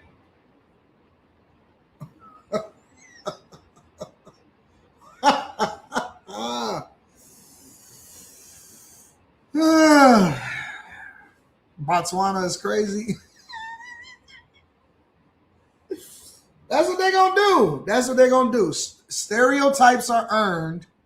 They are not given. But then they're going to do this. They're going to say, Anton, you must hate black women because you're doing a video on them. Why y'all? No. Why you stabbing each other at the restaurant? Why you stabbing each other at the restaurant? I don't get it. Y'all seriously gonna sit there and put a knife out on each other? And then they're gonna try to convince us, yeah, girl, we can do an all-women's island and we would love to decenter men.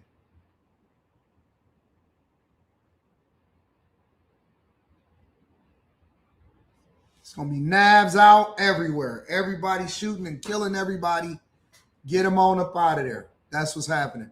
So that's what's happening in downtown Los Angeles.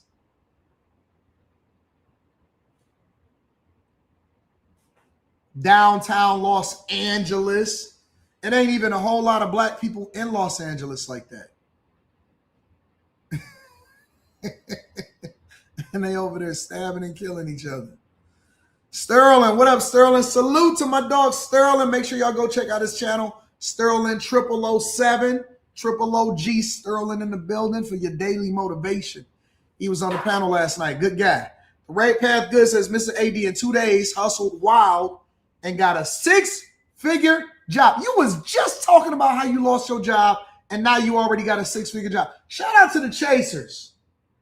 Shout out to the make sure you tap into the Patreon. Link is in the description. Shout out to the Chasers. Yeah.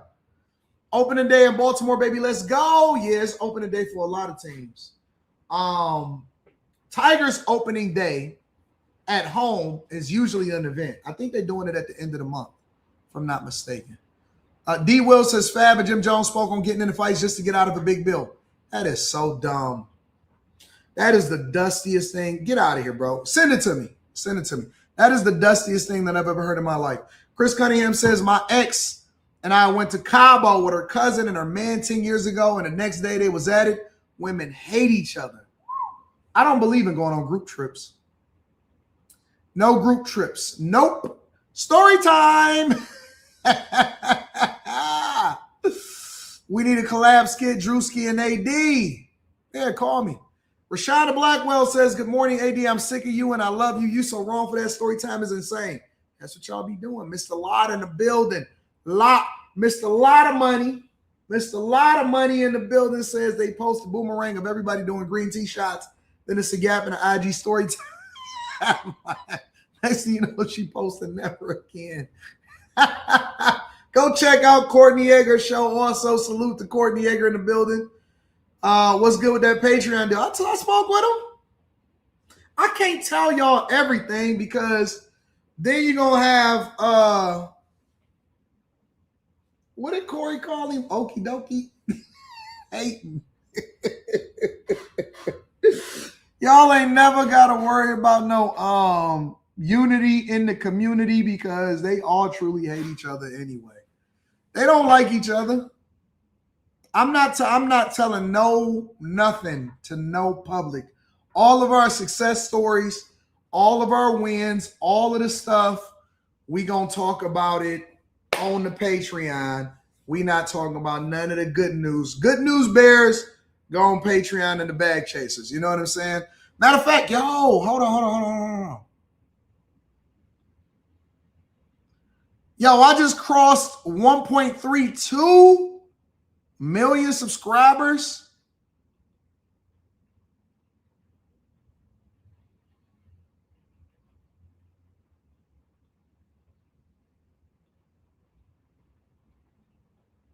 Yo, shout out to the chasers.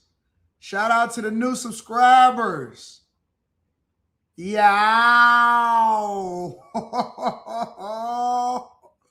Shout out to the, I didn't know I was going to pass 1.32. I guess we're going for 1.33.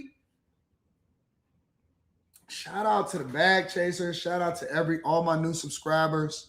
Shout out to everybody that has jumped into the platform, everybody that subscribed to me, all of the love that I get on a regular basis. I didn't know we was at 1.32 already. I didn't know that. That was news to me. That was news to me. I did not know that, bro. I didn't know it.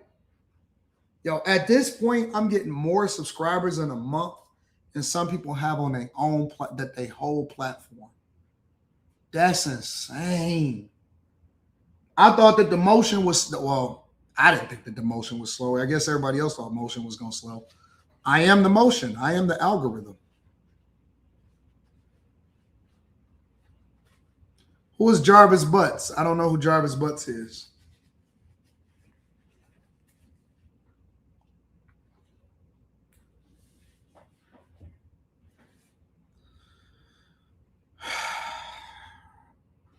I'm not tired of winning yet. I'm not even going to put that in the air.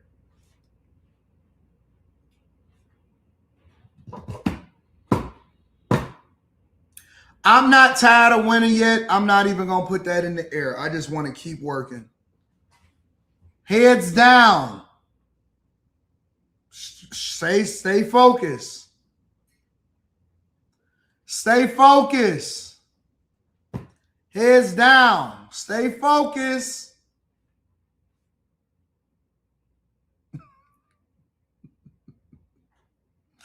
Stay focused, y'all. Listen, I'm keep trying to tell y'all, don't worry about what the men and women lie. Numbers don't. Numbers is numbering, ain't it? This is insane, bro.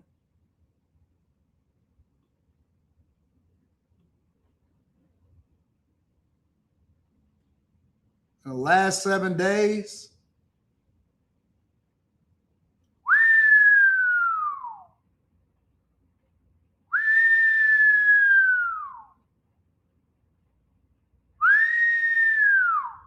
last 7 days,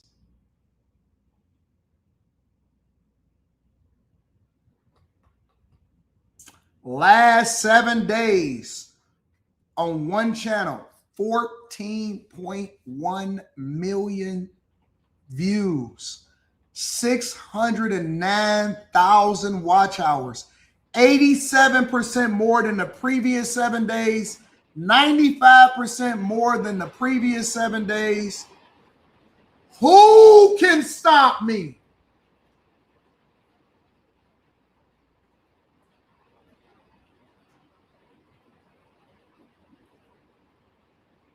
Seven days, 14 million views. What are we talking about? Why are we sitting here playing games with people? You know who the king is.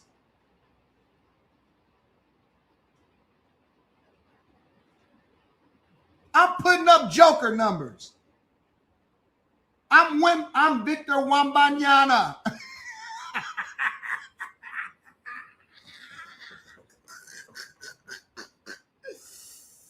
With Victor Wembanyama, I heard that the ops in them is losing views. I heard that they're not doing the same views that they was doing.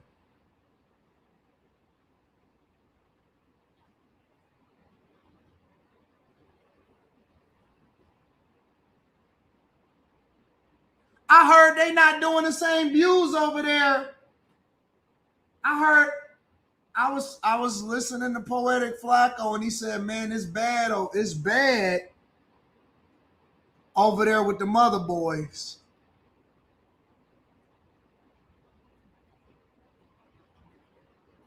Somebody said don't toot your own horn. Then who gonna toot it? What you talking about? Tell me don't credit myself. Get out of here with that.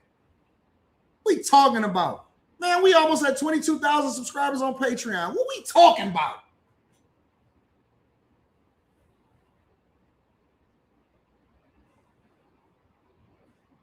Nah, I can't celebrate myself.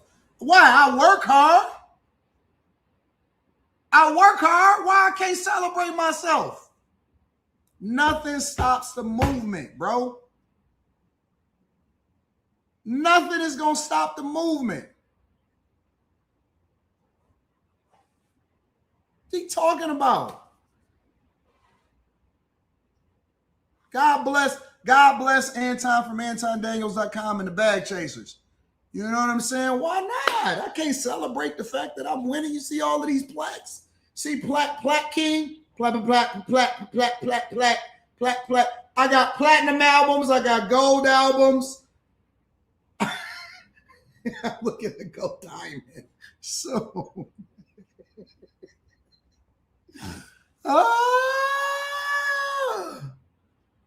oh man. I'm so in love with myself. I'm so in love with myself. You know what I'm saying? Anyways, make sure you guys hit a like for the algorithm, subscribe to the channel, and turn on your notification. I heard they revamping over there. They doing a new coming to the stage.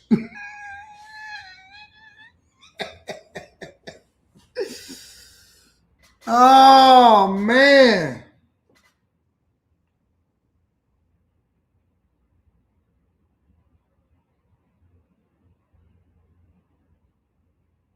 Crazy out here, bro.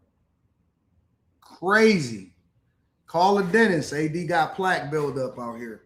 You know what I'm saying?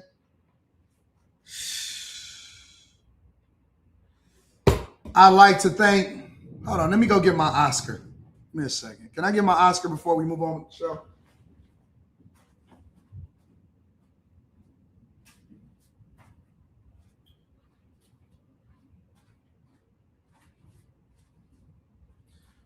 I'd like to thank all of the people that came before me. I'd like to thank everybody that came before me that made the sacrifice for me to get here. I'd like to thank all of the people that contributed. I love you. This one is for you, Ma. For my mom, for taking me to school every day.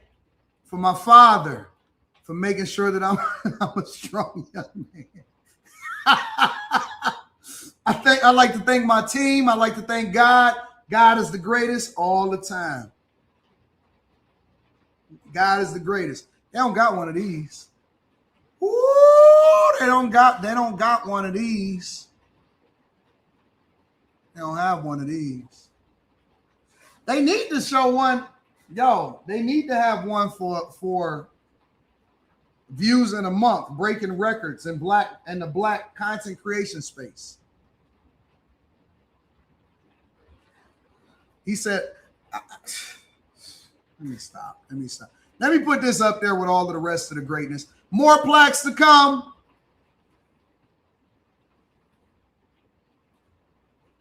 More plaques to come.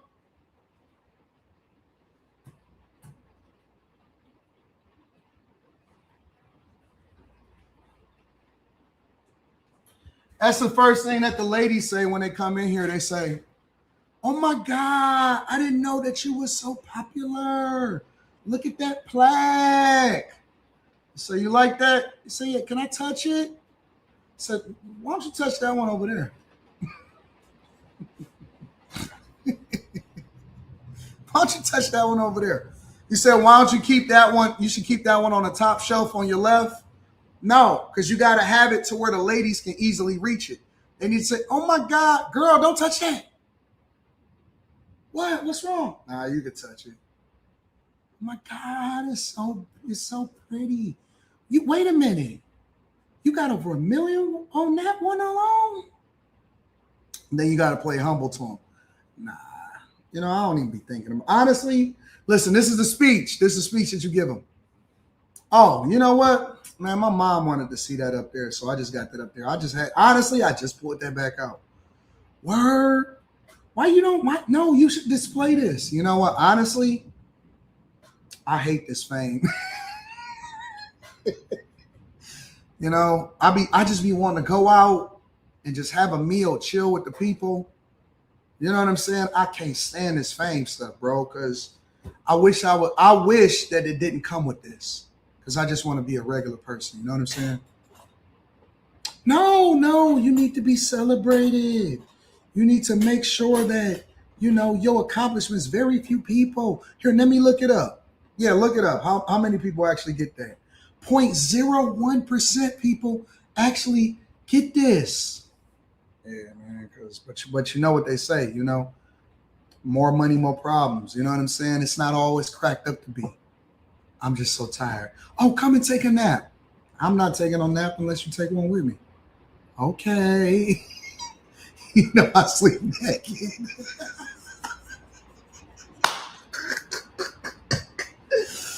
No, I can't take a nap around you because I sleep naked. You got to always off-ramp them. I ain't about to take no nap around you because I sleep naked, man. I got to get comfortable in my own space, and now I'm feeling uncomfortable. No, it's cool. It's cool. I'm gonna just lay with you for a minute. Help you go to sleep. All right.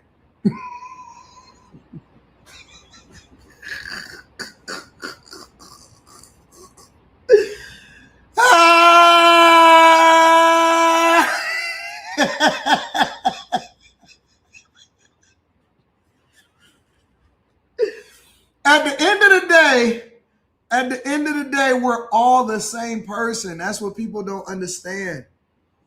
We're all the same person. We just live in different parts of the country from different hoods, but we're all the same person.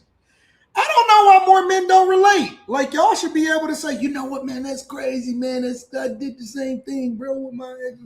We all the same person. We're all the same.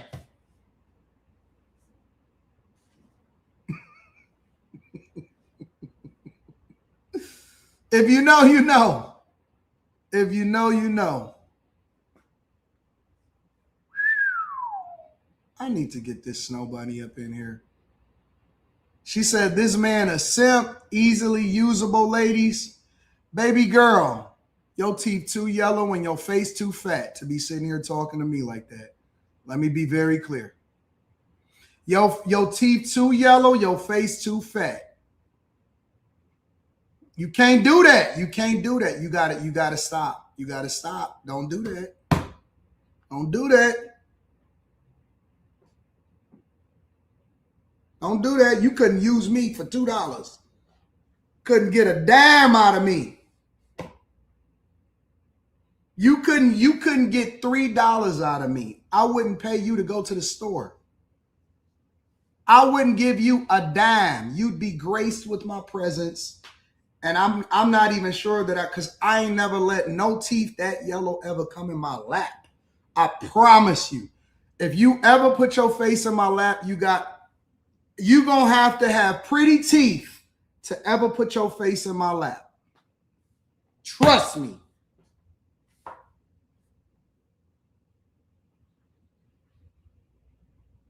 Easily taken advantage of. I don't talk to.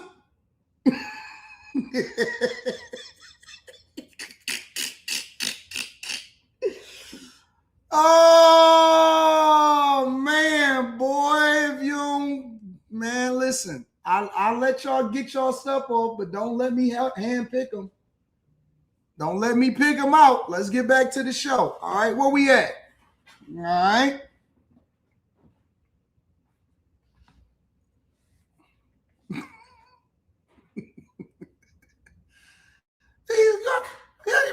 Man, ain't y'all, man, what the, a 4? How you gonna be arguing as a 4? You can't be a 4 and telling me that you gonna finesse me. What? arguing with 3s and 4s? Man, if you don't get on up out of there. Finesse me. Finesse who? Finesse who? Get out of here, bro.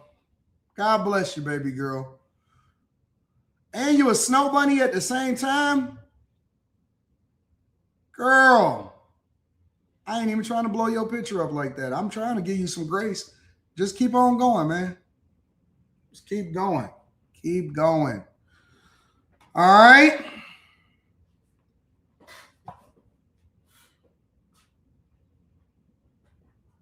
Just keep going, bro. She said you were 2 inches wide. If you measure east to west of my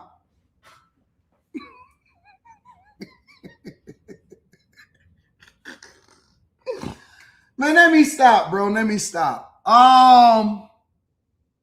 Let's see. I heard YouTube. Enough is enough. We beat her up enough. Let her live. Let her breathe. YouTube and Meta. I heard they being found liable for being too addictive. Have y'all heard about this?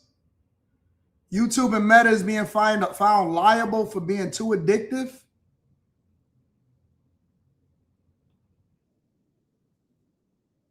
We continue with our breaking news coverage out of Los Angeles, where a jury found tech giants Meta and Google liable for failing to warn its users about the dangers of their social media platforms.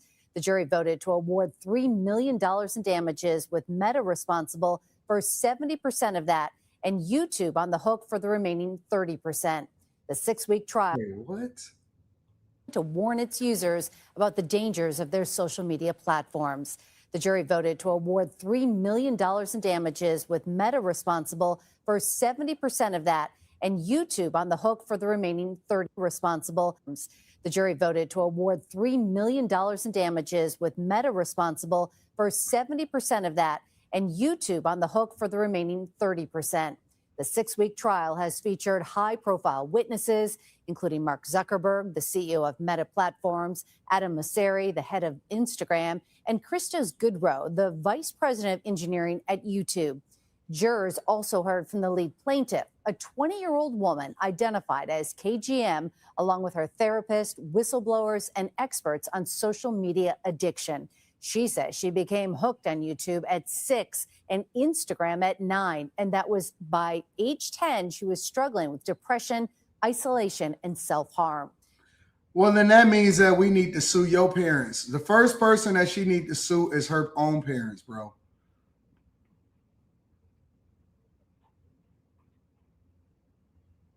The first thing that she needs to sue is her parents. Because if you're sitting here and telling me that you're addicted to YouTube or you're addicted to Meta or Instagram at 6, somebody needs to get on your parents. Your parents is the ones that need to be held accountable. I'm always so confused, bro. Honestly, I'm very confused on how people are able to get this type of thing off. It probably costed Meta and YouTube more in legal fees to deal with this case than the actual damages that was awarded. They being held liable for being too addictive. Yo, we got to revamp the justice system, bro. We got to revamp, because these people is out here being victims for everything. Number one, they're going to go through a whole appeals process. Number two, the lawyers is going to take the lion's share of whatever she won. And number three, you need to hold your parents accountable. So now, of course, YouTube and Meta are going to have to put up some criteria, or they're going to have to put more standards in place to separate, to let people know, hey, this can be addictive. And the plaintiff going to come out and say, oh my God, I'm just doing this for the people. I just want visibility into what the problem is. The landmark decision comes after Meta was found liable in a separate case over child sexual exploitation on its platforms in New Mexico. The jury ruled Tuesday the company violated state law by failing to warn users about the dangers of its platforms and protect children from sexual predators. Meta was ordered to pay $375 million in damages. You know that's going to be appealed immediately. The company plans to appeal the decision. We want to bring in CBS News senior business and tech correspondent Jolene Kent, who joins us from our Los Angeles bureau. Thanks so much for being with us. I just want to start with... She should be banned from social media immediately. They should have a blacklist site that people can't get on social media based off of the fact that they said that they're too addicted. The same way that if you get that, you can self-exclude from the casino. If you say, oh man, you know what? I can't handle it. I lost everything. I feel like I'm spiraling. You can go and self-exclude, and then you will be trespassed anytime that you go into a casino. You should be able to self-exclude yourself from these platforms. Crazy. Absolutely insane. How you gonna sue them because you watching them? What was the reaction when the verdict was announced? This is a major moment. I've started to hear from families from all across the country who I've interviewed over the last 15 years covering the impact of social media on children, young people, and families. And what we're starting to hear is a sense of hope mixed with relief and a sense of, okay, what's next? The idea here is really centered on what the jury has found in Los Angeles. They found that Meta and YouTube are both liable on all charges. And yes, $3 million was decided as the amount that should be awarded in damages to the plaintiff, KGM, who's now 20 years old, as you put earlier, who said... Oh, shoot. What did I just do? I got to pull it back up. I'm sorry. Hold on 1 second. I closed it out by mistake.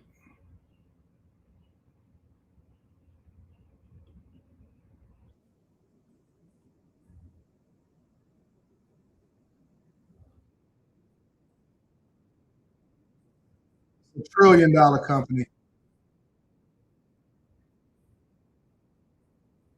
That precedent for the thousands of other cases underway across the country. And that's why they fighting it so hard, is because they don't want this to set the precedent so that other people can come behind them and say, oh my God, this platform is too addictive.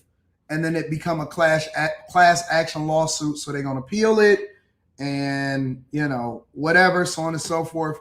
But again, this is the problem with being successful, is because you can't avoid all of this foolishness, right? People choose, your parents can't manage you effectively. That's why in other countries, they ban in social media for younger people. In other countries, they are banning social media for younger people because their parents have failed them and their parents cannot prevent them from doing certain things. I told my daughter very early, hey, don't post nothing on social media. Don't do this, whatever, so on and so forth.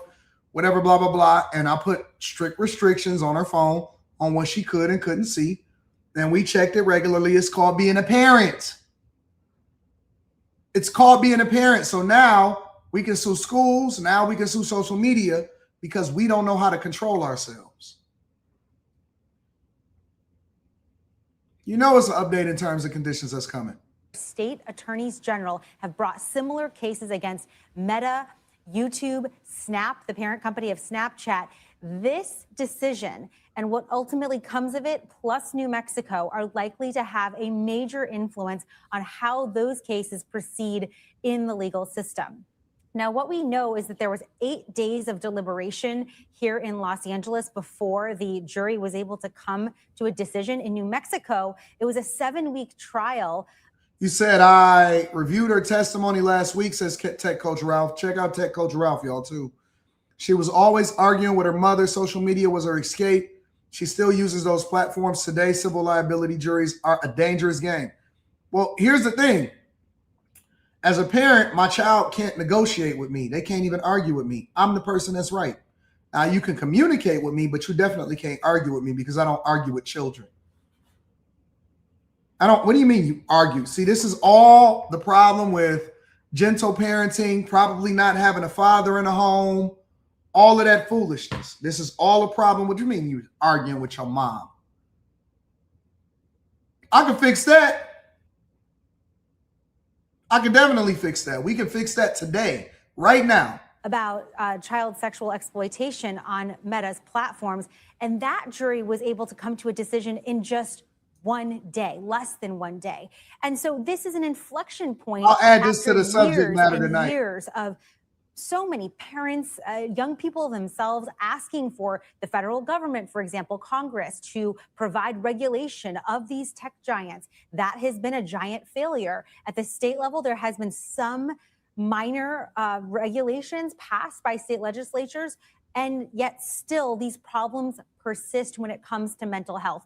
Meta says in response to the Los Angeles Superior Court case, this decision here, that they are evaluating their legal options right now, and they expect to have more to say as the punitive damages are assessed. But this is a powerful moment for any family who has children on social media, all of the victims who have been impacted by similar issues. I don't think that children should even really be playing on social media for the most part until they become adults or they be getting in high school. Once you get in high school, you might be able to start allowing for them to roll it out and stuff like that. But I don't think that children should even be able to be on social media, bro. They need to be focused on their schoolwork, their development. The problem with children being on social media, to be honest with you, is they get influenced by other children that are on social media in school. So that's the biggest thing. It's like, oh, everybody is doing it. And so that's when you got to change your environment. That's why people that have money and have resources, they all go to a certain school that don't allow for their children to even be able to access certain devices.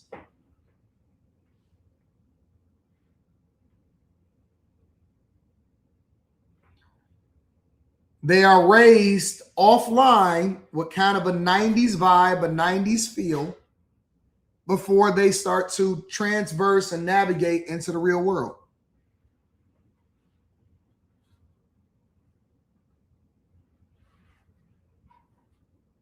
It's dumb. It's so dumb. Now we sitting here holding social media companies liable for babysitting your kids that you chose to have, and you bought the device for them. Up in her case before LA Superior Court, Mag. Jillian, a powerful moment indeed. As you mentioned, it's not looking good for Meta. And I, as a parent with 3 teenagers at home, I know that everybody out there is asking the same question. How quickly do you think it is possible that this could force these companies to change how they operate? So the case in New Mexico, for example, in May, we expect a bench trial from that court as to determine what should happen or what will be demanded of Meta in terms of changes to their platform. But let's remember, Meta plans to appeal that case. Meta is also evaluating the legal options here in Los Angeles. And so many of the legal experts we've been talking to have said this is probably eventually headed in some consolidated form. They love Sephora and the mall. Like, I believe kids can go to the mall because that's what we used to do. We used to go to the mall back in the day whenever we wanted to go and hang out, go to the mall, whatever, so on and so forth. Honestly, people be getting so mad at me because I don't even be checking my DMs like I'm supposed to. I keep saying that I'm going to get better at it. I don't check my text messages like I'm supposed to. I keep saying that I'm going to get better at it. Unless somebody say, hey, Anton, you need to check this or check your DMs. I don't be on social media like that, bro. If it's not streaming, if it's not doing something, man, I'm trying to be out in these streets ASAP. It's stopped raining. All right, I like that. Have a good day, Jen. We love you. You still our sister. But I don't even care about, honestly, I don't need nothing. I don't need LinkedIn no more. I don't need none of that. What am I using it for? What, I'm gonna go get a job? If you need to get in touch with me, get in touch with me in person. Jake Paul said one of the dopest things ever. I don't know if I can find it though. He said, if you can figure out how to get rich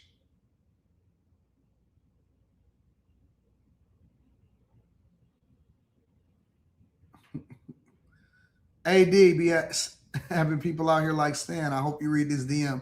Figure out how to get rich off of without being famous. If you can figure out how to get rich without being famous, bro. Rise, thundering down there too. It'll pass really quickly. Figure out how to get rich without being famous, bro. It'll be doper like that.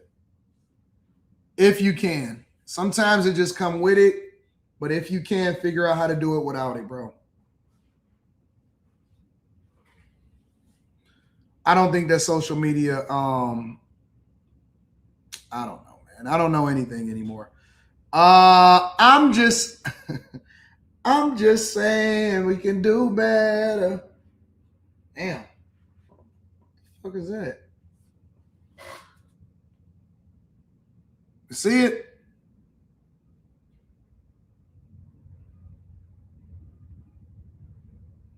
Shit. After the chopper.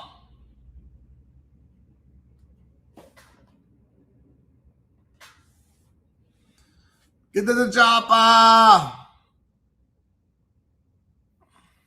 That ain't no blimp. That was a helicopter. That was the one with the two, the military one. Run it up, AD. What up, Mott? What up, El Mott? In the building. Talk your talk, AD. Congrats. We love you. I know y'all love me. I know y'all love me, especially my girl, Lady K. What up, Lady K? Mazel tov. Can't stop God's blessings. What God got for you, let no man be able to stop it. Bad Habit says, I come for the derailment, but I stay for the education. What up, though? Ross says, always here for the derailment. Makes my day. Made me wait long enough. Thanks, Yellow Tooth Lady. All right, hold on, Ron. Here's my question. What's the over-under for derailment on a daily basis? What's the over-under on derailments?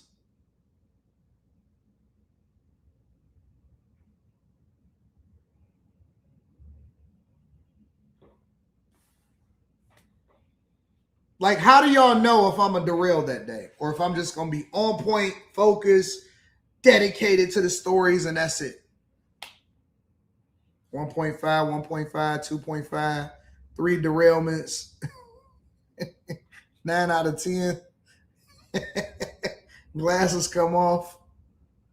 70-30. I was trying to be nice. I had an emotional moment talking about Eric Thomas. I'm trying to give people their flowers and junk, and then somebody talking about how they can finesse. What? You know what I'm saying? Like, come on now. Stop that. Stop that. Made me wait long enough. Stop that. You know what I'm saying?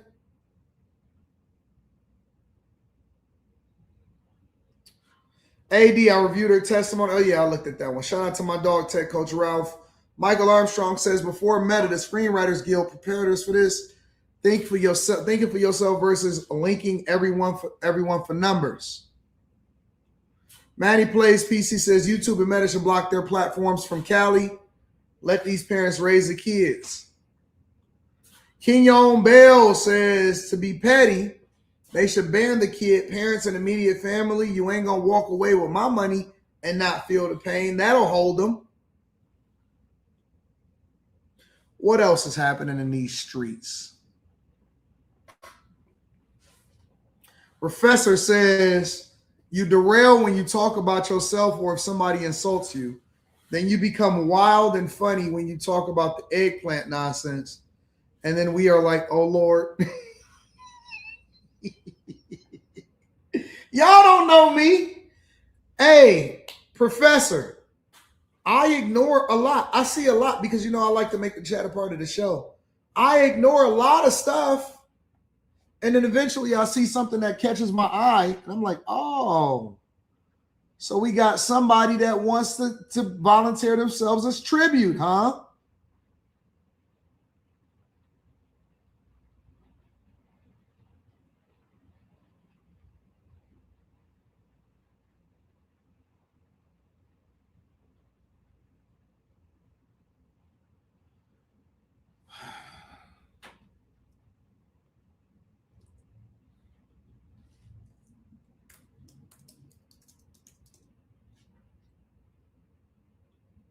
We will begin with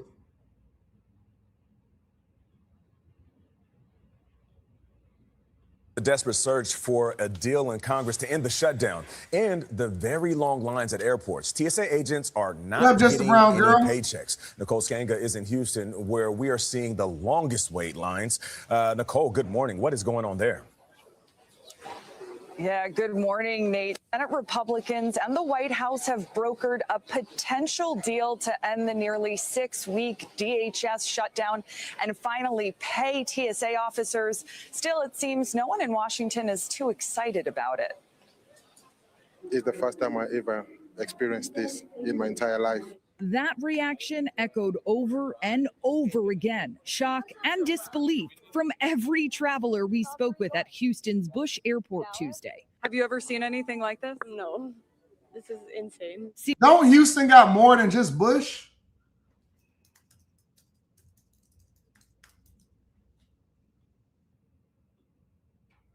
Yeah, y'all can go to Hobby. Why y'all don't go to Hobby?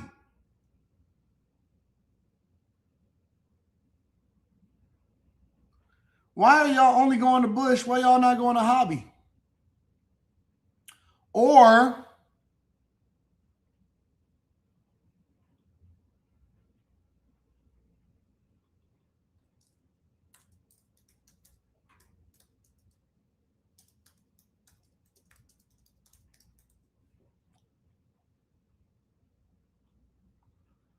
five closest airports are Hobby,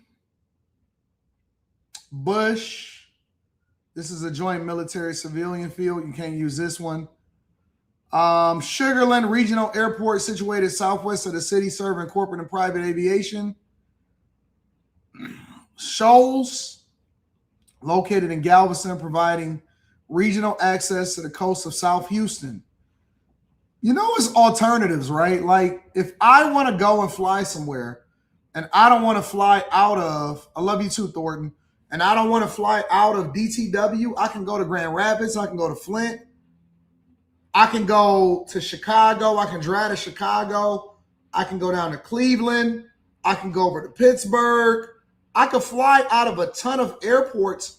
I don't have to wait 7 hours in line and spend a night at an airport when I can fly out of a completely different airport. Why are y'all only flying out of one airport? You know, it's a lot of other. Somebody said Hobby is ass. It's not about how nice it is. When you focusing on the fact that you got to sit there for 5 hours, 6 hours, 7 hours just to get through security. DFW is 4 hours away. If it's just to get through security, you got to do what you got to do. No?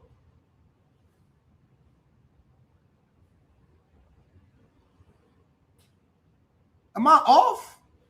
Seemingly endless security lines snaking 3 stories underground, across terminals, even outside, caused by a severe staffing shortage.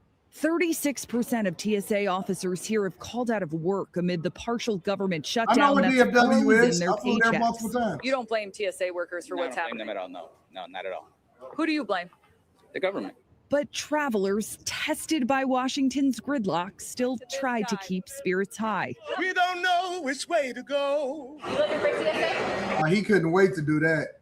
He been waiting his whole life to get his moment and his chance to sing that. Right over here. ICE officers have been sent to direct passenger traffic as talks continue on Capitol Hill to restart funding for the Department of Homeland Security, which oversees both ICE and TSA. On Tuesday, Senate Republicans sent a proposal to Democrats that would fund most of the department, except for ICE's deportation division. Well, I don't want to comment until I see the deal, but as you know, they're negotiating a deal. I guess they're getting fairly I like the pink tie. close, but I think any deal they make, I'm pretty much not happy with it. So far, Democrats have refused to strike a deal without reforms to the agency's immigration enforcement operations. We need strong reforms, and we need to rein in ICE. Delta Airlines announced Tuesday their I think people are Congressed out, bro. Some people said I got shutdown fatigue. I have Congress fatigue, to be honest with you. I think that Congress is the most inefficient part of government ever. There's no part of government that's more inefficient than Congress. No part. The government already rejected Elon Musk's offer to pay TSA agents temporarily. But there, like I said, there's no other part of the government that is the worst, that are worse than Congress, bro. So horrible, so trash, man. And it's supposed to be there to protect you. And it's not there to protect you, bro. I got Congress fatigue, bro. I have Congress fatigue. I don't even know if I will fly at this point unless I can do it private. Spending special services usually reserved for members of Congress during the shutdown. Here in Houston, passenger after passenger tells us that members of Congress should face all of the inconveniences they do when they travel, and they shouldn't receive. They should.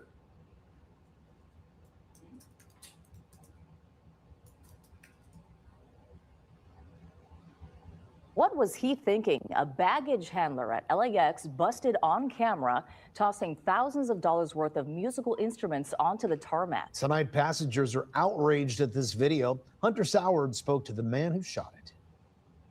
That video has racked up 4 million views in just the last week since it was posted. So many travelers we talked to today said they were not only shocked to watch that video, but to know that an employee would be allowed to handle people's bags like that. Not good. Quite reckless. Not that good at all. Shameless. All words to describe the... So basically the news people is hanging out at the airport and just getting their reactions. News people is doing reactions at the airport from now on. After the show, I'm about to go up to the airport and I'm going to do interviews. Hey guys, say. Can I get your thoughts? Can I get your thoughts on how you feel about the lines over here at TSA? Well, Mr. Daniels, looks to be running pretty smoothly. How do you feel about ICE being out there? I'm a little scared for my compadres over there in Mexican town. Well, what do you think about this video right here of them throwing bags onto the tarmac? It's a little reckless. The news is so inefficient, bro, and they so slow. I said that would be great content. Y'all want me to go to the airport? All right, I'm about to go to the airport. I'm gonna do the rest of my videos. I'm gonna get things set up for the night, and then I'm going to the airport. Hey guys, how do you feel about what's going on today at DTW?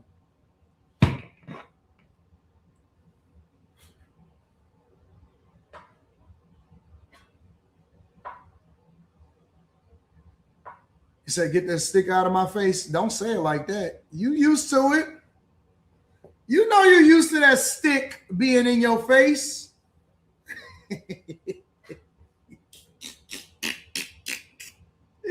Don't say it like that. Get that stick out of my face. All right. Okay. But this is pretty stupid and diabolical. I always see the baggage handlers outside of the window throwing the baggage in and out of the stuff. Usually they're pretty normal. These moments when an airport employee is seen tossing a half dozen guitars and other instruments right onto the tarmac outside Terminal 4 at LAX. That's crazy. He's always looking around. He goes in, throws it, and then looks around to see if anyone's watching. He just having a bad day. Nick Ruiz had just wrapped up a spring break trip to visit friends in Los Angeles. He posted the video on TikTok. It quickly racked up over 4 million views.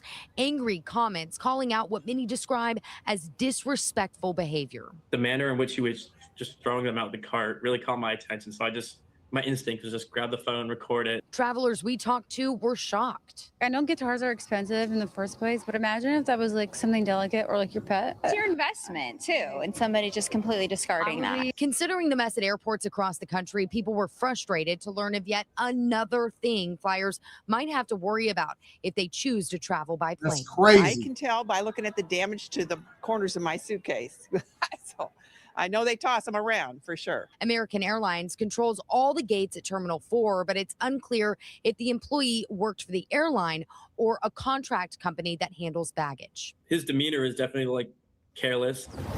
Many we talked to cited the rising cost to check luggage on top of paying for a ticket and sometimes a seat, saying you shouldn't also have to worry about your bag. I think it's messed up. They should be more careful with all their stuff. We pay a lot of money, so I mean, just to throw it down. Now, if items are damaged en route to your destination, the Department of Transportation says to immediately file a claim with the airline. Yeah, all of that junk be a headache, man, to be honest with you. It'd be such a headache. It is disrespectful to throw people's bags down like that and have no care for it or whatever. Do y'all want jobs?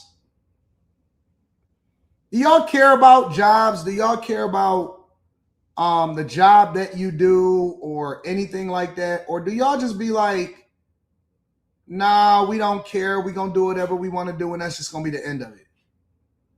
Like, do y'all care about y'all well-being? Do y'all care about the job that y'all do? Or do you just go to work just to collect the paycheck and keep it moving?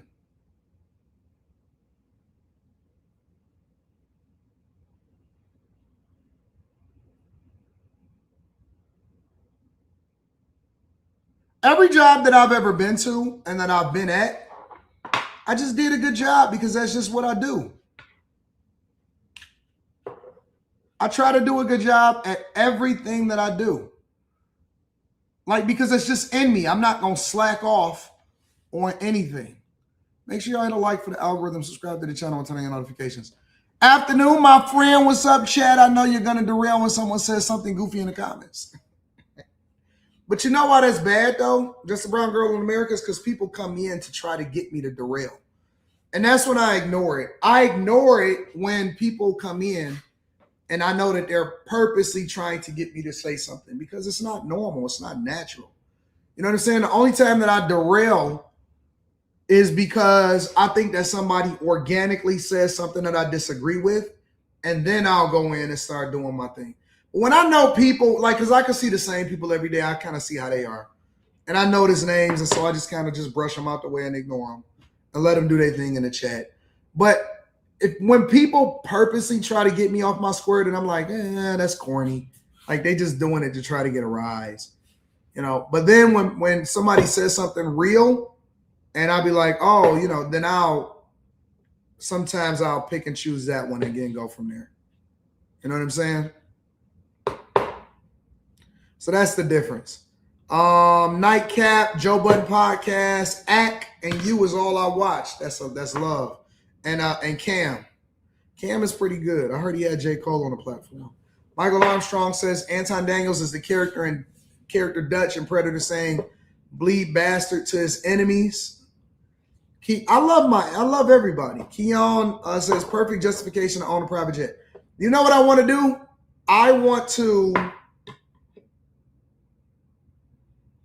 I think I'm going to take less trips. Instead of flying first class more, if you got stuff like this happening, then what I'm going to do is I'm going to take less trips, have the same budget. So maybe you fly 2 or 3 times private instead of flying 20 times first class.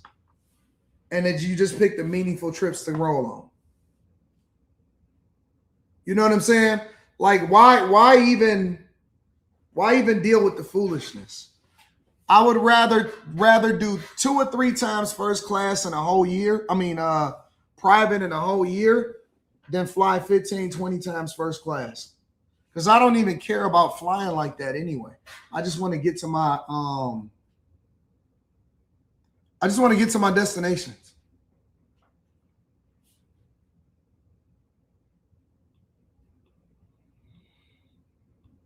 Anton, shalom, sir. You killing me with talk to the stick. You feeding friends and enemies with these contents plug. Shout out to Mike, that dude. Good guy for real. Well, I am the algorithm. Welcome to the Antonosphere.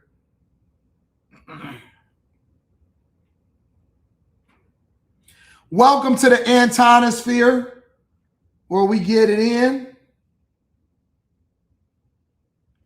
and get it popping. Let me see something.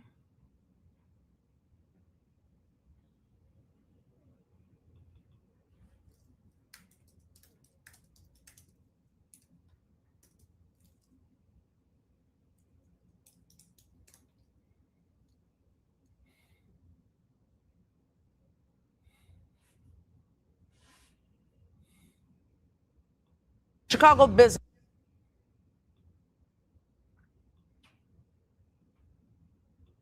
businessman is shot and killed on his lunch hour today in the neighborhood around the United Center.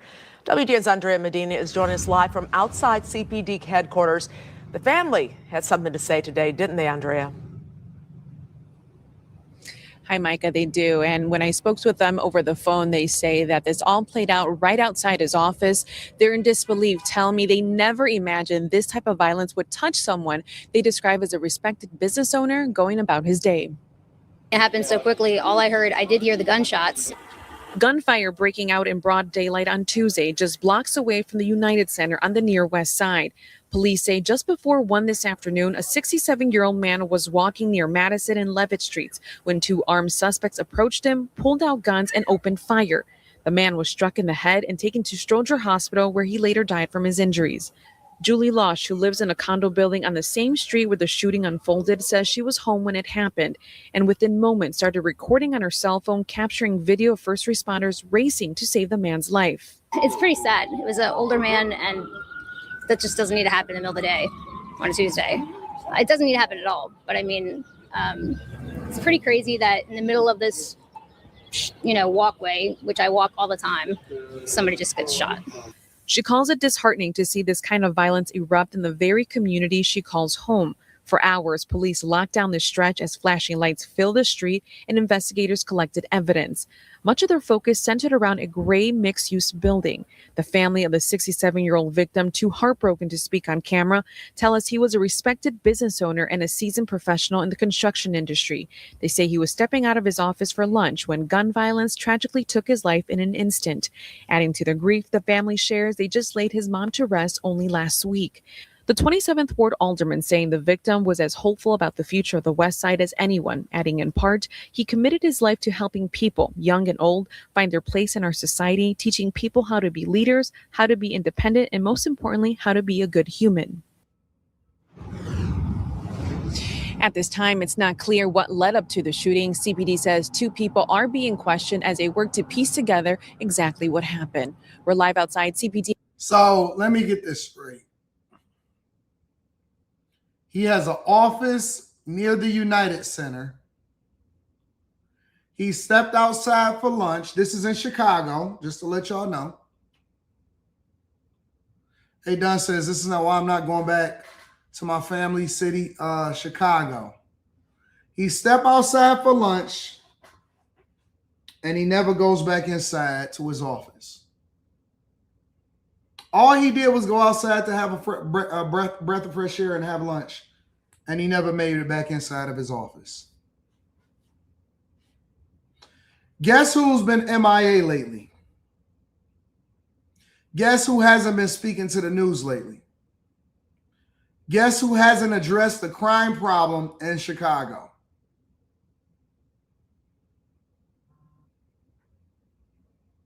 You guessed it, Brandon Johnson. Mayor Mohawk.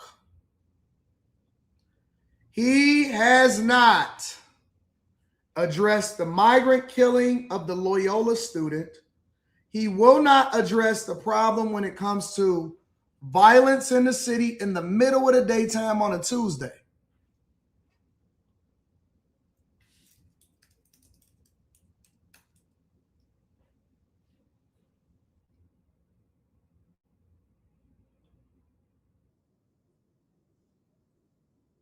night on the city's south side. We know 3 victims are currently here at University of Chicago Hospital being treated for their injuries as we speak. Officers say everything started at around 10:45 last night when a 19-year-old man and a 22-year-old woman were shot near a gas station in the Inglewood neighborhood on South Halstead. Police say it is possible this started as a physical altercation. Thankfully, both victims are expected to be okay. Then, just less than an hour later, officers responded to another call about 3 miles north from that Inglewood shooting on South Calumet. We've learned 2 men were shot and killed by a group of 5 unknown men. Police say it is unclear how many of those men were armed and which one is responsible for actually pulling the trigger. They also say all of them took off running towards 79th Street. And then at around 1:30 this morning, police say a verbal altercation on the CTA Red Line at West 47th Street led to 2 men being stabbed in the neck by an unknown man. Thankfully,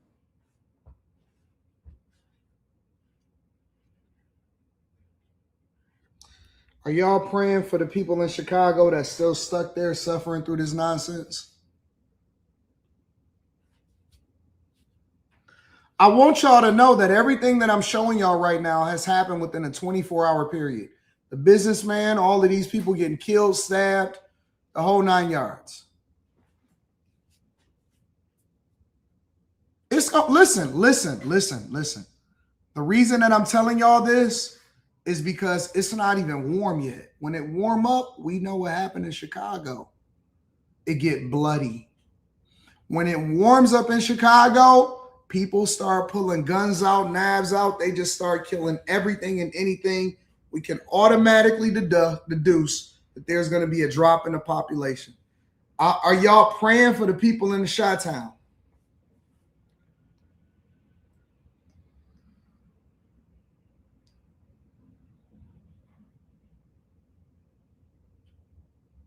Y'all really should be praying for the people in Chicago.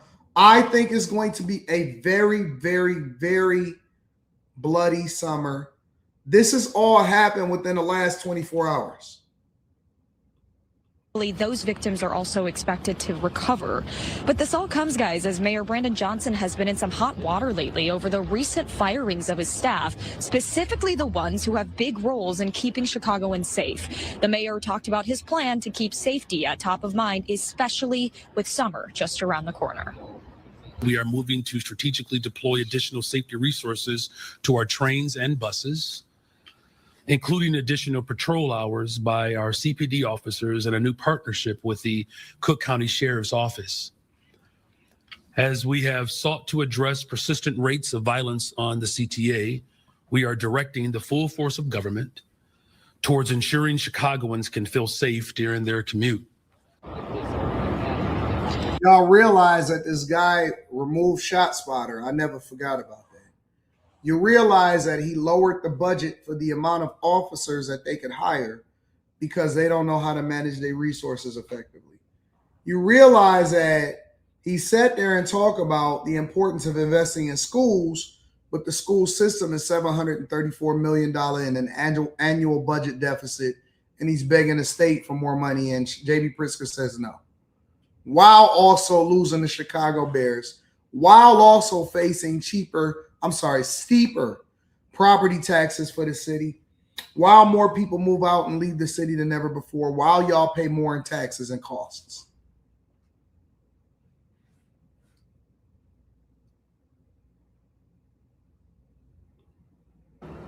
$43 minutes ago, 47 minutes ago. Yeah, that's right, Terrell. Well, those chaotic moments playing out once again here in downtown Chicago. There was hundreds of teens that had gathered right outside of our State Street studios. And we're also learning that 8 arrests were made. And those teens could be seen running near State and Randolph. At least one person was taken away in a stretcher. Other teens were taken away in handcuffs as Chicago police officers attempted to disperse the other teens were taken away in handcuffs as Chicago police.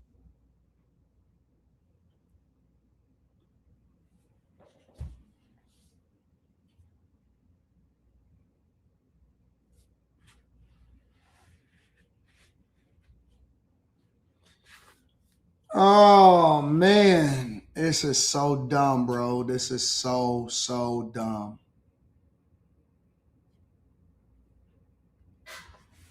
This is so dumb.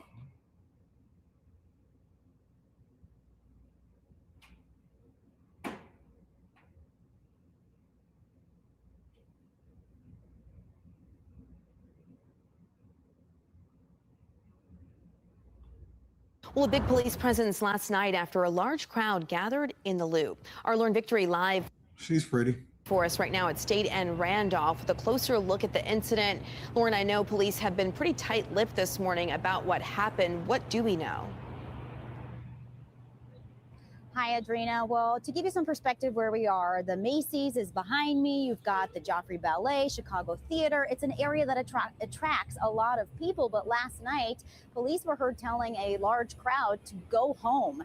Video submitted anonymously to the Citizens app gives us a bird's eye view of a group milling about near Wabash and Randolph. It's not clear Appreciate what you, these people were doing, cool, but sirens King are heard in the background. Then first responders, including Chicago police officers, Cook County Sheriff's deputies, and Chicago firefighters arrived. A few people were put into handcuffs. At one point, someone is wheeled away on a stretcher. And at another point, you could see another person washing their eyes out with water. Chicago Alderman Brian Hopkins called the situation out of control and said it only calmed down once. It's over for Chicago this summer. Stay in the house, get out of town, go live with your friends and family if you can work remotely. You know, in a different city, go explore a different city, go see what's happening in some other place. Y'all need to get out of Dodge anyway, bro. I'm keeping it 100 with you. Don't stick around for this nonsense. Go somewhere else. Go somewhere else. I'm looking to honestly, I can't go nowhere. I got so much happening here. I got to be here for this construction. I got a lot of stuff going on, so I can't really go nowhere myself. I would like to go and visit somewhere else and see what's happening, but I can't. And so that's not even a thing for me. I can't. I can't swing it. It just don't make sense. All right. But y'all got to get out of Dodge, bro. It's going to get bad this summer. The kids don't have no couth. The police officers are down more than ever. Brandon Johnson is talking about defunding the police. The budget is messed up. They already know. They already know that it's up. And it ain't no help that's coming to save y'all, bro. No help that's coming to save you. It's over. It's up. I feel so bad for the people because there's going to be bodies piling up and ain't nobody going to be able to do nothing about it. Y'all deserve better. Y'all pay y'all taxes, but y'all continue to support this trash mayor, bro.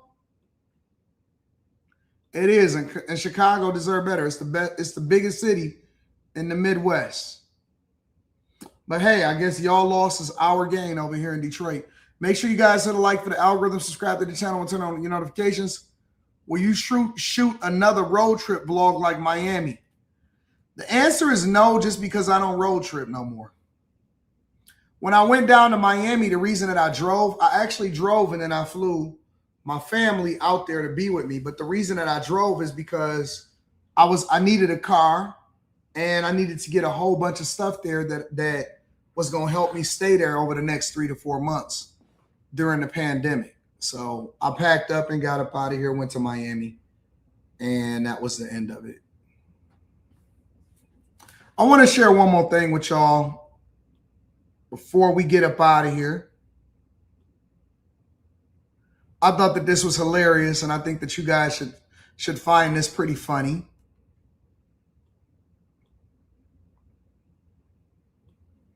Probably shouldn't be hilarious, but it is hilarious.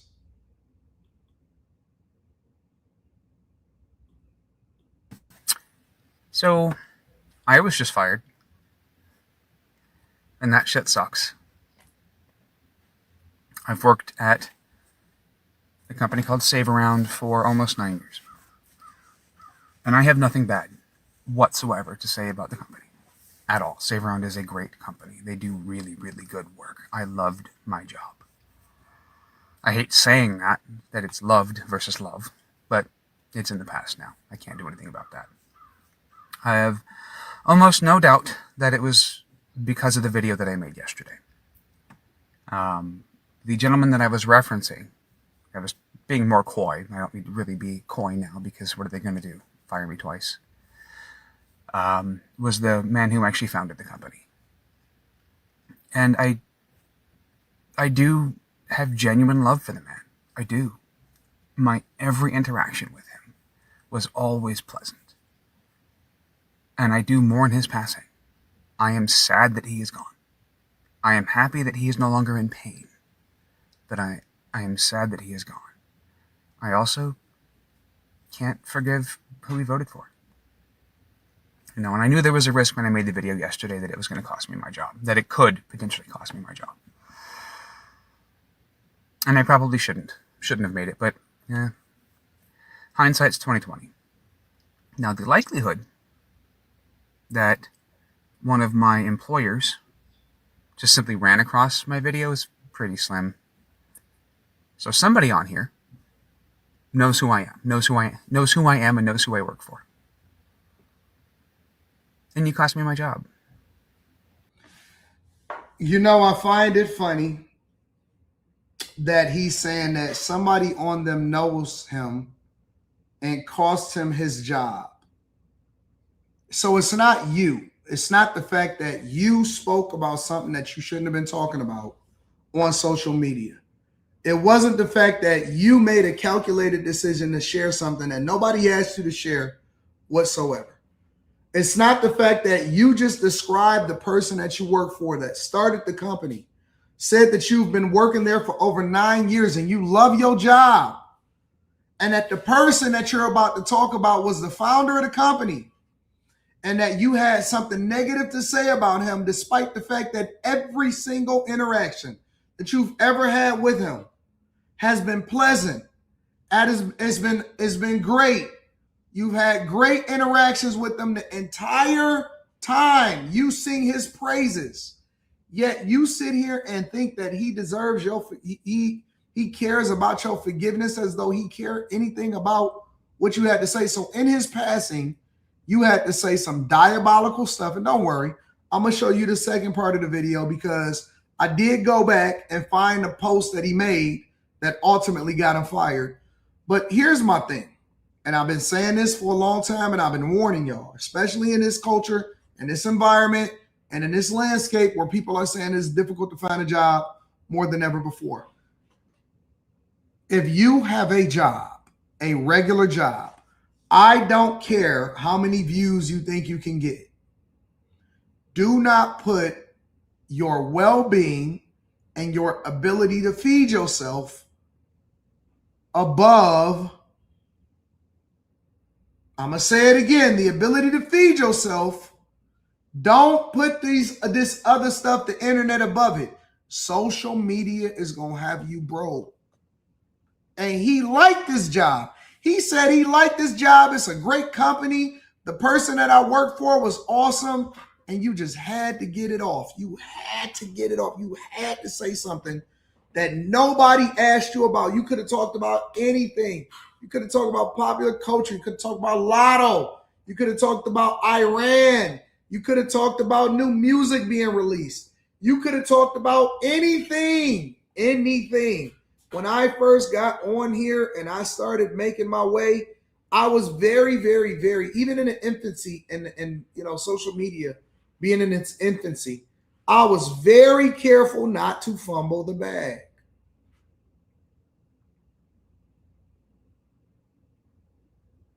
I was very careful not to fumble the bag. Everything that I talked about was fun and architecture and urban exploration and all of that stuff. And of course, people at my job discovered my stuff. As a matter of fact, they embraced it. They loved it because it was wholesome. It was family-like. It was stuff that you can share with your friends and family. It was important for me to market myself also. And that is the way that I got the opportunity to work. I got recruited to work at the bank because somebody loved my stuff and they found out that I was local and they gave me an opportunity based off of that visibility. Because you're a wholesome person. And then once I start really taking off, and then my conversation started going a little bit differently, I said, you know what? I'm going to start a second channel, but it's going to be an actual live stream / give you my thoughts type channel. And then we started putting together what was happening on the panel stuff that we was working on. And then everything started lining up as far as my business stuff. And I made a really good decision. And it was time to retire. I said, all right, cool. I'm going to retire. And then I said, I'm going to go super nuclear. And I'm going to put everything I got into this. And I retired from corporate America. And I said, this is the wave. This is it. Pandemic hit. It's like everything aligned. And we really took off after that. Really took off after that. But my point is that I was mindful to mind the business that paid me. I was never going to put my job, my well-being in jeopardy, or my family's well-being in jeopardy over saying something that I wasn't even getting paid for on the internet. Get out of here, bro. Never in a million years am I going to say something about on the internet. You ain't even making no money, but this is what happened. I hope you're happy.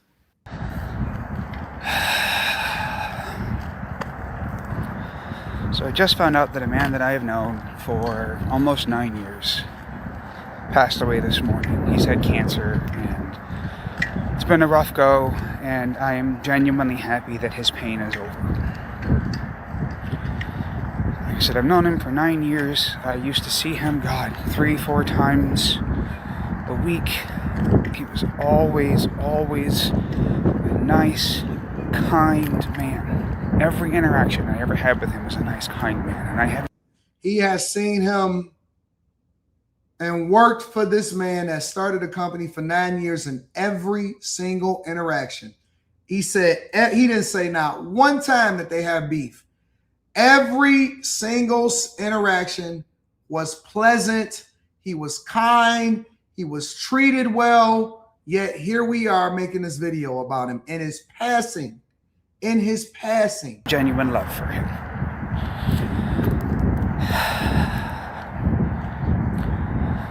But he was also a 3-time voter for this current administration. Trump derangement syndrome got y'all getting fired. Trump derangement syndrome got y'all actually crashing out and losing your job. You are losing your way to pay your rent because you have Trump derangement syndrome. That is insane.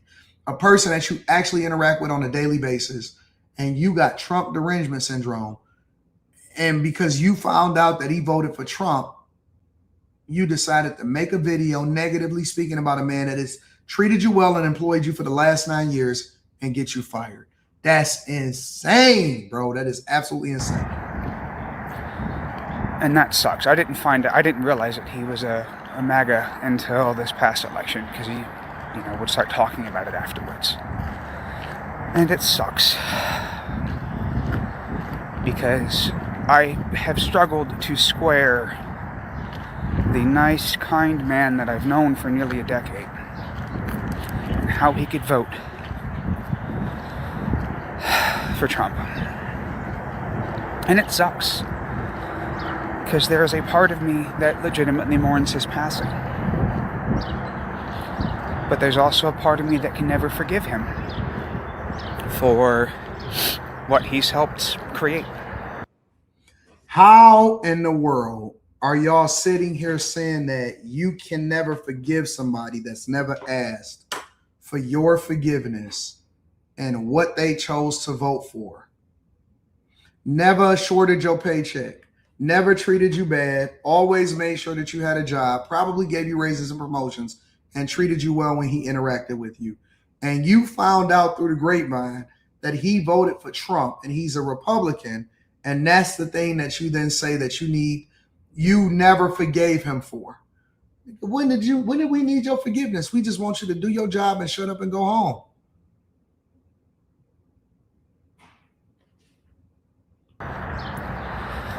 And it sucks.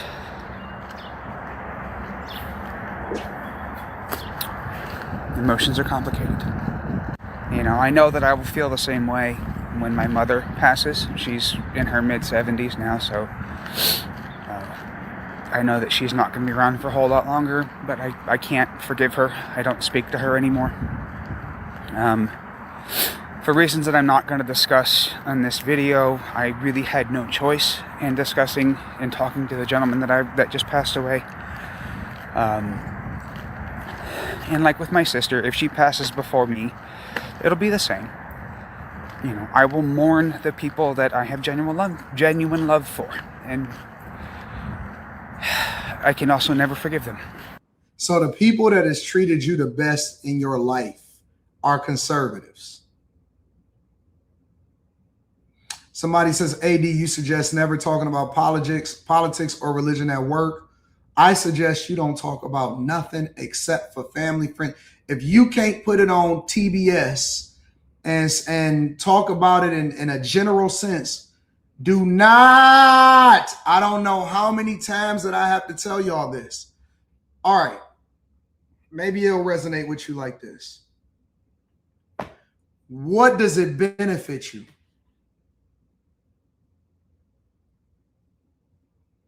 Keep it very general.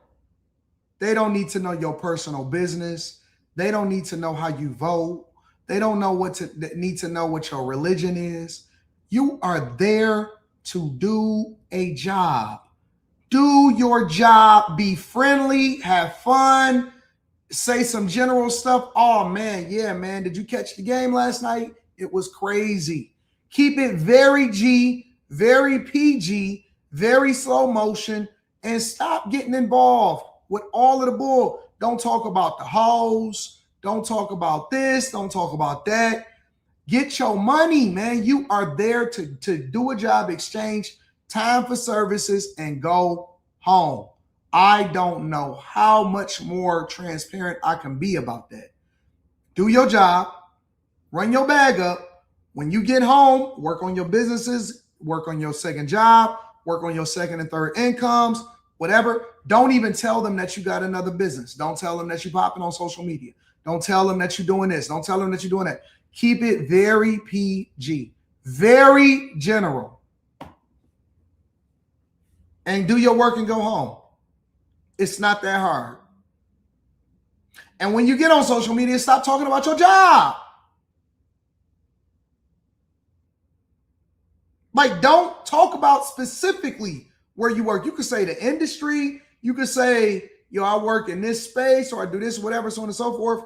Maybe I'm in aviation. I'm in banking, whatever, but don't be specific. Don't be specific. I tried to tell the homie that yesterday. I was about to go into that, like, yo, don't be so specific about this and don't include your family and whatever. And homie said, hey, man, I stand on what I stand on. Can't nobody tell me what to do. I said, you got it. You got it. You good. But just know when certain things happen to you that you're not being persecuted for righteousness' sake. You're being prosecuted because you're doing too much.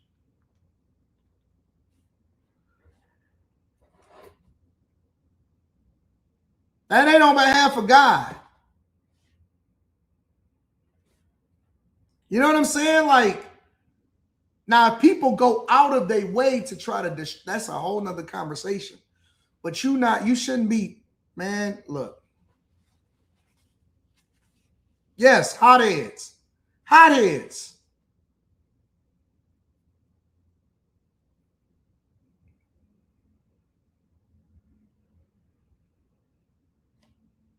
Getting fired over your opinion over somebody's voting preference. And he even said that he not messing with his own mama. That he said his mama and his sister, two of the people that treated him the best, he not messing with them because he can't forgive them for the way that they voted. Liberal white men and liberal white women are the weakest link. The weakest link. So dumb. Strongest Nerve says people like this needs to be in an asylum. This is beyond TDS. He's clinically brain dead. Well, he's definitely unemployed at this point. Never met a broke person that wasn't emotionally led. Do better. Yuck. Talk to him. When the women got to tell you that, you know it's what's up. Shout out to you, baby girl. TS Car Wash and Detail Services. His boss was an OF founder. Rest up. Oh, man. Oh, man. Oh, man. Listen, Real Life PJ says, shout out to those of us that don't use social media as a therapist and fumble the bag at the touchdown line. Bag chasers win every day because we smarter than that. Bag is up. Patreon members, I love y'all. I appreciate y'all. I'm about to drop something for y'all. I'm going to try to drop it today. I know the Pelicans got a game today here. I don't think I'm going to go to that. I don't plan on going to that. So we're going to see what's happening. Anyways, I love y'all. I appreciate y'all. Again, y'all are the greatest audience on earth. And y'all are not fans. Y'all my friends. You know what I'm saying? Let me get working on these hats to get released on the shot drop. I love y'all. I appreciate y'all. I'm going to holler at y'all later. Peace.